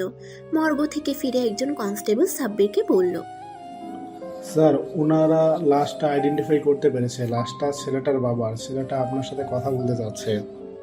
আচ্ছা ওকে পাঠিয়ে দাও। ছেলেটা এসে সাব্বিরের সামনে বসলো। ছেলেটা কান্নারত কণ্ঠে বলল, স্যার, আমার নাম মুরাদ। আমার বাবা ওই গ্যারেজে দেখাশোনা করতো। বাবা মিসিং হওয়ার আগের দিন রাত্রে কারোর একজনের ফোন পেয়ে বাসা থেকে বের হয়ে গেছিল। তারপর থেকে বাবাকে ফোনে আর পাইনি, আর আজকে যখন পেলাম তখন বাবার লাশ পেলাম। সাব্বির মুরাদকে একটা টিস্যু এগিয়ে দিয়ে বলল, নিজেকে সামলাও। আচ্ছা তোমার বাবার সাথে কি কারো কোনো শত্রুতা ছিল? না স্যার, আমার বাবা অন্তত ভালো আর ভদ্র একজন মানুষ ছিল। কেন কেউ বাবার সাথে এমন করলো তা আমরা বুঝতে পারছি না স্যার। তোমার কি কাউকে সন্দেহ হয়? না স্যার, সন্দেহ করার মতো ওই রকম কেউ আমার জানার মধ্যে নেই। সাব্বির মুরাদের কাছ থেকে ওই গ্যারেজ সম্পর্কে কিছু ইনফরমেশন নিল আর মনে মনে ভাবলো, খুব জটিল একটা কেস এটা। একটা মানুষ রাত্রেবেলা আরও একজনের ফোন পেয়ে বাসা থেকে বের হয়ে গেল, তারপরে মিসিং, তারপর পুড়ে মারা গেল। একটু খুঁটিয়ে দেখতে হবে ব্যাপারটা আসলে ঠিক কী। আরিয়ান দেখলো দারোয়ান মতিন টেবিলের উপর মাথা দিয়ে ঘুমোচ্ছে। আরিয়ানের খুব রাগ হলো এই দৃশ্য দেখে। ওকে রাখা হয়েছে এই বাড়ি পাহারা দেওয়ার জন্য, এখন তো দেখছি ওকেই পাহারা দেওয়ার জন্য অন্য কাউকে রাখতে হবে। আরিয়ান তার হাত দিয়ে টেবিলের উপর জোরে একটা থাপ্পড় মারলো। সঙ্গে সঙ্গে লাফ দিয়ে উঠলো দারোয়ান। আরিয়ানকে দেখিয়ে বসা থেকেই দাঁড়িয়ে গেল। আরিয়ান কিছুটা রাগ দেখিয়ে ওকে বলল, এই তোমাকে কি বাড়ির পাহারা দেওয়ার জন্য রাখা হয়েছে নাকি ঘুমানোর জন্য রাখা হয়েছে? সরি স্যার, আমার তো কখনো এমন হয় না, কেন জানি আজকে আমার খুব ঘুম ঘুম পাচ্ছে, কিছুতেই চোখ টেনেই মেলতে পারছি না। কেন, আজকে ডিউটিতে আসার সময় কি ঘুমের ওষুধ খেয়ে এসেছিলেন তাই চোখ মেলতে পারছো না? না স্যার, সকালের দিকে রাস্তা দিয়ে একজন চা নিয়ে যাচ্ছিল, ওনার কাছ থেকে 1 কাপ চা খেয়েছিলাম, তারপর থেকেই আমার কেমন যেন একটা ঘুম ঘুম ভাব। মানুষের চা খেলে ঘুম কমে আর তোমার ঘুম বাড়ছে, এইসব আজগুবি কথা বন্ধ করো, ঠিক আছে? আচ্ছা যাই হোক, শোনো, আমি বের হয়ে যাবার পরে কি বাড়িতে কেউ ঢুকেছিল? আরিয়ানের কথা শুনে মতিনের মুখটা কিছুটা শুকিয়ে গেল। মতিন চুপ করে আছে, কোনো কথা বলছে না। আরিয়ান আরো একবার একই প্রশ্ন জিজ্ঞেস করলো, কিন্তু মতিন কোনো উত্তর দিল না। এবার আরিয়ান জোরে একটা ধমক দিয়ে বলল, এই তোমাকে কি আমি পড়া জিজ্ঞেস করেছি যে পড়া পারছো না বলে মাথা নিচু করে আছো, চুপ করে আছো কেন? আমার প্রশ্নের উত্তর দাও। মতিন কি বলবে বুঝতে পারছে না, কারণ তখন তো সে টেবিলের উপর মাথা দিয়ে ছিমুচ্ছিল। তারপরও ভয়ে ভয়ে আমতা আমতা করে বলল, আসলে স্যার তখন আমার একটু ঝিমুনি এসেছিল, বিদায় টেবিলের মাথায় দিয়ে ঝিমিয়ে পড়েছিলাম। স্টুপিড কোথাকার, এবার তোমার চাকরিটাও আমি ছিনিয়ে দেই।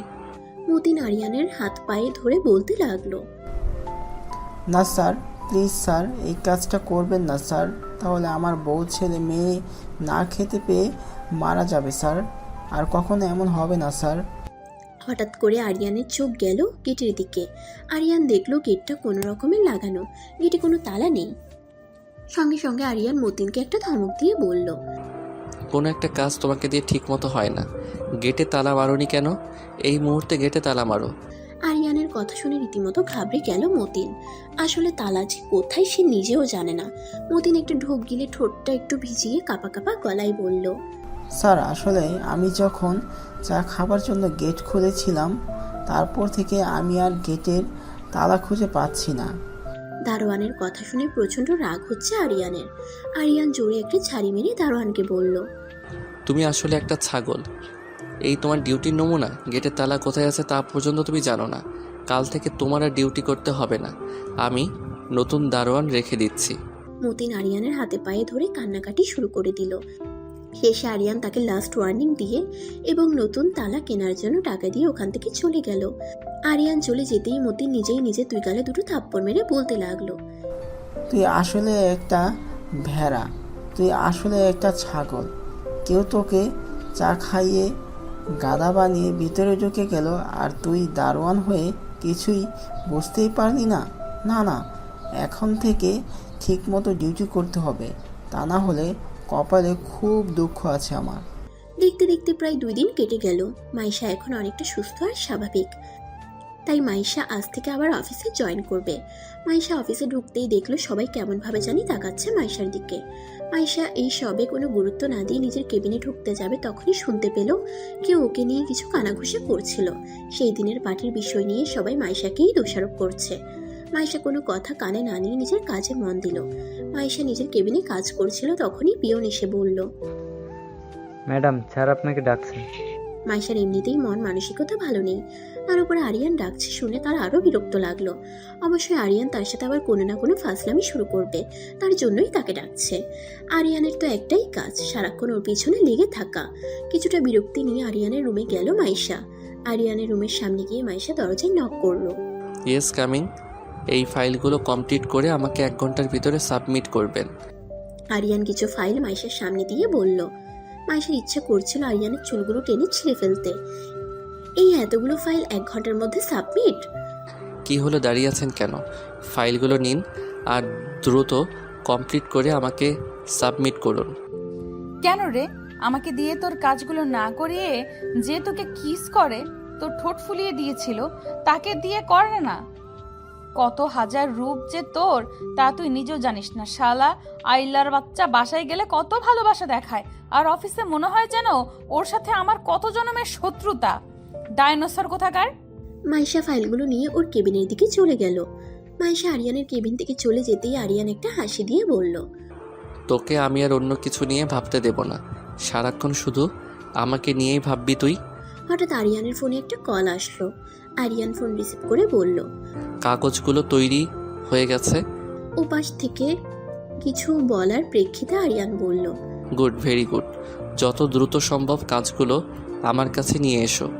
আরিয়ান ফোনটা রেখে ওর হাতের কলমটা ঘোরাতে ঘোরাতে বলল, তোর জন্য খাঁচা তৈরি হচ্ছে মাছরাঙা পাখি, সেই খাঁচায় সারা জীবন তুই শুধু আমার হয়ে থাকবি। কথাটা বলেই হাসতে লাগলো। এদিকে সাব্বির ওই গ্যারেজে গিয়ে তদন্ত করে জানতে পারলো রাফাত ওই দিন ঠিকই বলেছিল। রাফাতের গাড়ি এই গ্যারেজে ছিল এবং এখান থেকেই মিসিং হয়েছে, কারণ রাফাতের গাড়ির নম্বর এখানকার রেজিস্টার খাতায় পেয়েছে সাব্বির। সাব্বিরকে দেখে ওই গ্যারেজের একজন লেবার সুমন প্রচণ্ড পরিমাণে ভয় পেয়ে গেল। ভয় পেয়ে সাব্বিরের চোখ এড়িয়ে পালাতে যাবে, তখনই সাব্বিরের সাথে আসা কনস্টেবল মিলন ওকে ধরে ফেলল। সাব্বির ওকে ঠাস ঠাস করে দুটো থাপ্পড় মেরে বলল, কিরে কোথায় পালাচ্ছিলি? কথায় আছে জানিস তো, চোরের 10 দিন আর গৃহস্থের 1 দিন। সুমন কেঁদে কেঁদে বলল, বিশ্বাস করুন স্যার, আমি কিছু করিনি, আমি কিছু জানি না। বাহ, তুই তো খুব অ্যাডভান্স। এখনো কোনো প্রশ্নই জিজ্ঞাসা করলাম না আর উত্তর দিয়ে দিলি, তার মানে তুই সব কিছুই জানিস। তারপর সাব্বির ওর হাতটা সুমনকে দেখিয়ে বলল, আমার এই হাতটা না খুব চুলকাচ্ছে জানিস তো, অনেকদিন ধরে কাউকে বেধড়ক মারতে পারে না, তো ভাবছি তোকে দিয়ে শুরু করব। সুমন ভয় পেয়ে কাঁপা কাঁপা গলায় বলল, না স্যার, মারবেন না স্যার, আমি যা জানি সব সত্যি সত্যি বলবো আপনাকে। এই তো বুঝতে পেরেছিস তাহলে। তবে একটা কথা শুনে রাখ, আমার না মিথ্যে কথায় আবার বদ হজম হয়, আর আমার যদি একবার বদ হজম হয় তাহলে তোর যে কি অবস্থা হবে তা তুই নিজেও জানিস না। না স্যার, আমি সব সত্যি বলবো। আসলে স্যার, কিছুদিন আগে মাস্ক পরা একজন লোক এসে আমার কাছে 2-3 দিনের জন্য একটা গাড়ি ভাড়া চেয়েছিল। তখন আমি আফজাল স্যারকে না জানিয়ে ওনাকে একটা গাড়ি ভাড়া দিয়েছিলাম। এর বেশি আমি আর কিছুই জানি না স্যার। তুই মাস্ক পরা লোকটার কোনো ডিটেলস দিতে জানিস বা ওকে কি তুই দেখিসনি? না স্যার।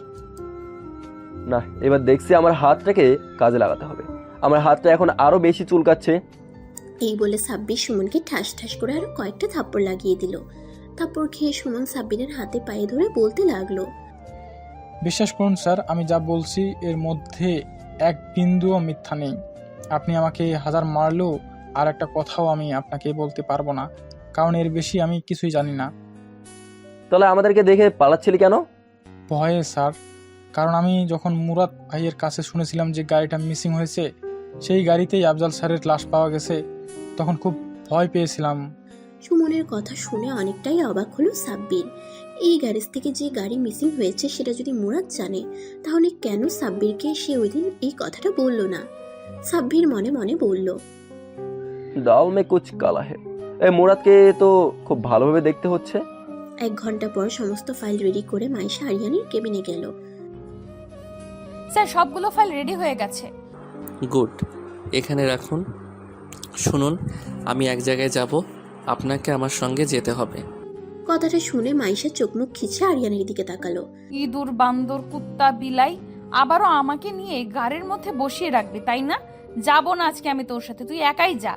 আসলে স্যার, আমার একটু কাজ ছিল, আমাকে আজকে দ্রুত বাসায় ফিরতে হবে, তাই আমি আপনার সাথে যেতে পারবো না। তোর যে বাসায় কি ঘোড়ার ডিমের কাজ আছে তা তো আমি ছাড়া আর কেউ জানে না। এখন তো গিয়েই সেই ছাই পচা কার্টুন দেখতে বসবি। দাঁড়া, তোকে দেখাচ্ছি কার্টুন।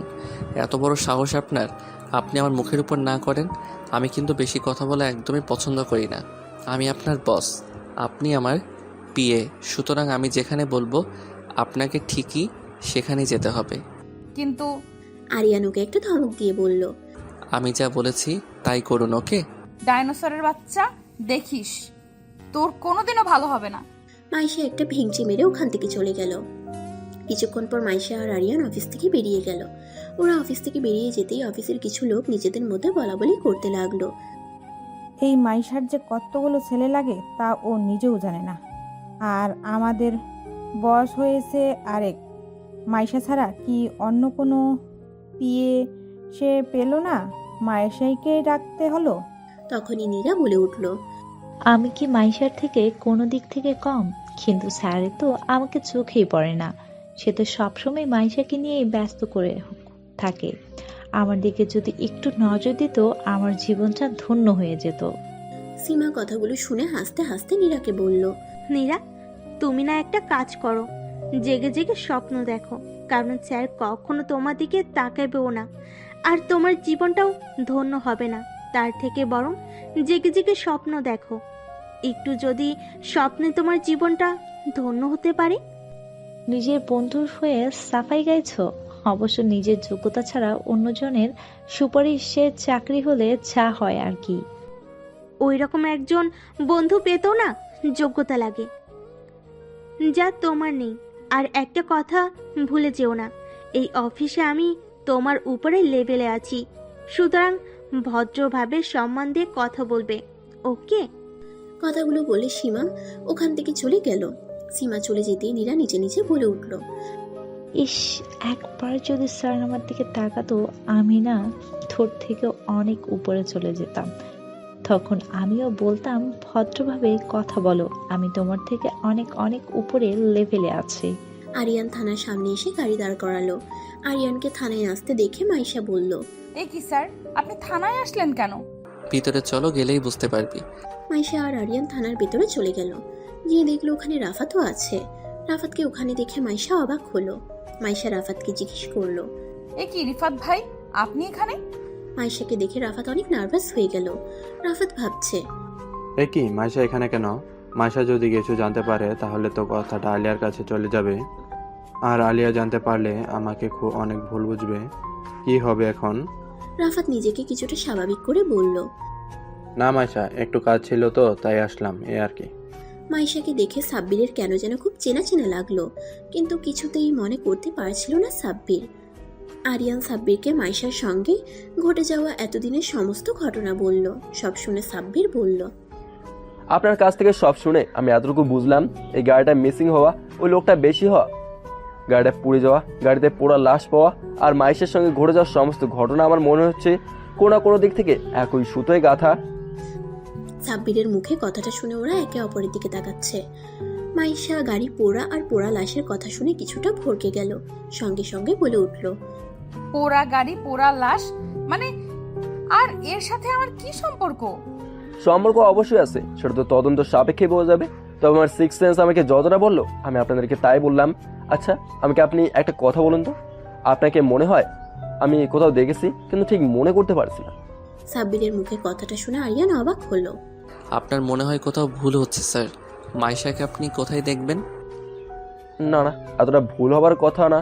ওকে, আমি অবশ্যই কোথাও না কোথাও দেখেছি, তা না হলে প্রথম দেখাতে একজন লোককে এত চেনা চেনা মনে হবার কথা নয়। কত মানুষকে তো আমি প্রতিদিন দেখি, কিন্তু কাউকে তো এত চেনা চেনা লাগে না। তবে কেন এই মেয়েটাকে দেখার পর আমার এত চেনা চেনা লাগছে? সাব্বিরের কথা শুনে মাইশাও কেমন যেন একটু ঘাবড়ে গেল। সেটা সবার চোখ এড়ালেও সাব্বিরের চোখ এড়ালো না। সাব্বির কথা ঘুরিয়ে বলল, আচ্ছা শুনুন, আমি আপনাদের অভিযোগটা আমি নোট করে নিয়েছি, বিষয়টা আমি দেখবো। থানা থেকে ওরা সবাই বেরিয়ে গেল, কিন্তু আরিয়ানের মাথায় একটা কথাই ঘুরতেছে, মাইশাকে সাব্বির কি করে চেনে। ওরা চলে যেতেই সাব্বির একজনকে ডেকে বলল পুরাতন কিছু ফাইল ওকে দিয়ে যেতে। কিছুক্ষণ পর একজন এসে সাব্বিরকে পুরাতন কিছু ফাইল দিল। সাব্বির ফাইলগুলো দেখতে দেখতে হঠাৎ একটা জায়গায় ওর চোখ আটকে গেল। সঙ্গে সঙ্গে ও বলে উঠল, ও আচ্ছা, এখন বুঝলাম মাইশাকে কেন আমার এত চেনা চেনা লাগছিল। এবার আমার কাছে মনে হচ্ছে খুব তাড়াতাড়ি এই কেসের জটটা খুলতে চলেছে। সাব্বির তার ফোনটা বের করে একজনকে ফোন দিয়ে বলল, তার কি কোনো খবর পাওয়া গেছে? যত দ্রুত সম্ভব ওকে খুঁজে বের কর, কারণ একজনের জীবন খুব সংকটাপন্ন। ওকে যদি দ্রুত গ্রেপ্তার করা না যায় তাহলে যে কোনো মুহূর্তে সে ওকে মেরে ফেলবে। সুতরাং আমি খুব দ্রুত পজিটিভ রেজাল্ট চাই। সাব্বির ফোন রেখে দিয়ে আরিয়ানকে ফোন করে বলল আগামীকালকে মাইশাকে নিয়ে থানায় আসতে। মাইশা ছাদে দাঁড়িয়ে আছে, হালকা ঠান্ডা একটা বাতাস তুলে তুলে তার শরীরটাকে তুলিয়ে দিচ্ছে। বাতাসটা খুব ভালো লাগছে মাইশার। তবে সাব্বিরের কথাটা বারবার মাথার মধ্যে ঘুরপাক খাচ্ছে মাইশার। সাব্বির মাইশাকে মনে করতে না পারলেও মাইশা ঠিকই সাব্বিরকে মনে আছে। মাইশা চায় না পুরাতন সেই অধ্যায়টা মাইশার জীবনে আবার ফিরে আসুক। হঠাৎ পিছন থেকে আরিয়ান এসে মাইশাকে টান দিয়ে আষ্টে পিষ্টে জড়িয়ে ধরে বলল, এই মাইশা, সত্যি করে বলতো, তোকে ওই সাব্বির কি করে চেনে? মাইশা কিছুটা থতমত খেয়ে বলল, আমি কি করে জানবো উনি আমাকে কি করে চিনে? হয়তো কারোর চেহারার সাথে আমার মিল পেয়েছে, তাই হয়তো বা এই কথাটা বলেছে। কেন? কিভাবে তোকে চিনি সেটা কালকে থানায় গেলে বুঝতে পারবি। মানে হচ্ছে তোকে আর আমাকে সাব্বির থানায় ডেকেছে, কি যেন বলবে তাই। কথাটা শুনে কিছুটা ঘাবড়ে গেল মাইশা। মাইশা সঙ্গে সঙ্গে বলে উঠল, আমি থানায় যেতে পারবো না, তুমি একাই চলে যাও। না একদম না, আমার সঙ্গে তোকেও যেতে হবে। যেতে হবে মানে যেতে হবে, কথাটা মনে রাখিস। পরদিন সকালে ওরা দুজন থানায় গেল। থানায় গিয়ে দেখলো ওখানে রাফাতও আছে। সাব্বির ওদেরকে বসতে বলল। তারপর সাব্বির মাইশাকে উদ্দেশ্য করে বলল, মিস মাইশা, আমি জানি আমি তোমাকে মনে করতে না পারলেও তুমি আমাকে ঠিকই মনে রেখেছো। মাইশা কিছু বলছে না, গুটিসুটি মেরে চুপচাপ বসে আছে। কি মাইশা, ঠিক বলছি তো? আরিয়ান বলল, আপনি আসলে কি বলতে চাচ্ছেন সোজাসুজি খুলে বলুন। আপনি কিভাবে মাইশাকে চেনেন? ঘটনাটা কি তুমি বলবে নাকি আমি বলবো মাইশা? মানে কি সব বলছেন আপনি, কিসের ঘটনা? ঠিক আছে, তুমি যখন বলতে চাইছো না তাহলে আমি শুরু করছি। সাব্বির বলা শুরু করলো। আজ থেকে প্রায় 5 বছর আগে একটা পাচারকারী দল ঢুকেছিল এই শহরে। 6 মাসে প্রায় 200 থেকে 300 মেয়ে পাচার হয়ে গিয়েছিল এই শহর থেকে। বিভিন্ন জায়গায় রেড অ্যালার্ট জারি করা হয়েছিল ওই পাচারকারীদেরকে ধরার জন্য, কিন্তু পুলিশ কিছুতেই সাকসেস হচ্ছিল না। হঠাৎ একদিন একটা মেয়ে দৌড়ে এসে বলল তার এক বান্ধবীকে কিছু লোক ধরে নিয়ে গেছে। সে কোনো রকমে পালিয়ে থানায় চলে এসেছে, বিদায় তাকে ধরতে পারেনি। আমি সঙ্গে সঙ্গে কন্ট্রোলে জানিয়ে দিয়েছিলাম সবাইকে সতর্ক থাকতে। সর্বশেষে দীর্ঘদিনের প্রচেষ্টায় আর ওই মেয়েটার সাহায্যে আমরা সেই পাচারকারীদের ডান হাতকে ধরতে পারি আর ওই মেয়েটাকেও উদ্ধার করতে পারি। সেই পাচারকারীকে অনেক কষ্টে কোর্ট পর্যন্ত তুলেছিলাম, কিন্তু সে অহংকারের সাথে বলেছিল তার বিরুদ্ধে কোনো প্রমাণ জোগাড় করতে পারবো না আর কখনো তার কোনো শাস্তিও হবে না। শেষে এই মেয়েটা বলল সে সাক্ষী দেবে, তার যা যা করা দরকার সবটাই করবে ওদেরকে শাস্তি পাওয়ার জন্য। সর্বশেষ সেই মেয়েটার সাক্ষীতে তার 5 দিনের রিমান্ড মঞ্জুর করা হলো। 5 দিন রিমান্ডে 3 দিন যেতেই সে গড় করে সমস্ত কথা বলে দিল। তাদের আস্তানা, নাম, ঠিকানা সমস্ত কিছু বলে দিয়েছিল। সবাইকে আমরা ধরতে সক্ষম হয়েছিলাম, শুধু পালের কোদাকে আমরা হাতের নাগালে পাইনি। তবে খুব তাড়াতাড়ি তাকেও পেয়ে যাব। আমাদের মিশন চলছে এবং খুব তাড়াতাড়ি তা সাকসেসফুল হবে। এখন মিস্টার আরিয়ান, আপনি হয়তো প্রশ্ন করতে পারেন এটা আমি কেন আপনাকে বলছি, এর সাথে আপনাদের বা মাইশের কি সম্পর্ক? হ্যাঁ অবশ্যই, এখানে মাইশার কি সম্পর্ক সেটা অবশ্যই আমাকে জানতে হবে। সাব্বির মাইশার দিকে তাকিয়ে বলল, কি মাইশা এখনো চুপ করে থাকবে নাকি বাকিটা তুমি বলবে? মাইশা এবার মুখ খুলল। হ্যাঁ, সেই মেয়েটা আমিই ছিলাম। আমি সাক্ষী দিয়েছিলাম ওদের বিরুদ্ধে, আর আমার সাক্ষীতেই ওরা ধরা পড়েছিল আর ওদের শাস্তি হয়েছিল। তুমি তখন স্কলারশিপ পেয়ে বাহিরে গিয়েছিলে, তাই তুমি কিছুই জানো না। আমি মামা আর মামিকে নিষেধ করেছিলাম এই ব্যাপারে তোমাকে জানাতে, তাই তারা আজও পর্যন্ত তোমাকে এই ব্যাপারে কিছুই জানায়নি। কথাগুলো শুনে আরিয়ান আর রাফাত ট্যাপ ট্যাপ করে তাকিয়ে আছে মাইশার দিকে। মাইশা এত কিছু করেছে অথচ আরিয়ান কিছুই জানে না। সাব্বির আবার বলা শুরু করলো, এবার মূল কথা আসা যাক। আমি এতদিন কেসটাকে নিয়ে অন্ধকার হাতারে মরছিলাম। যখন মাইশাকে দেখি এবং কিছু ফাইল আমি ঘাটাঘাটি করি, তখন আমার কাছে সম্পূর্ণ ক্লিয়ার হয়ে গেল কেন কেউ মাইশাকে আক্রমণ করছে, মারার চেষ্টা করছে, আর ওই গাড়িটা পোড়া থেকে শুরু করে গাড়িতে পোড়া লাশ এসব কিছু কেন হচ্ছে।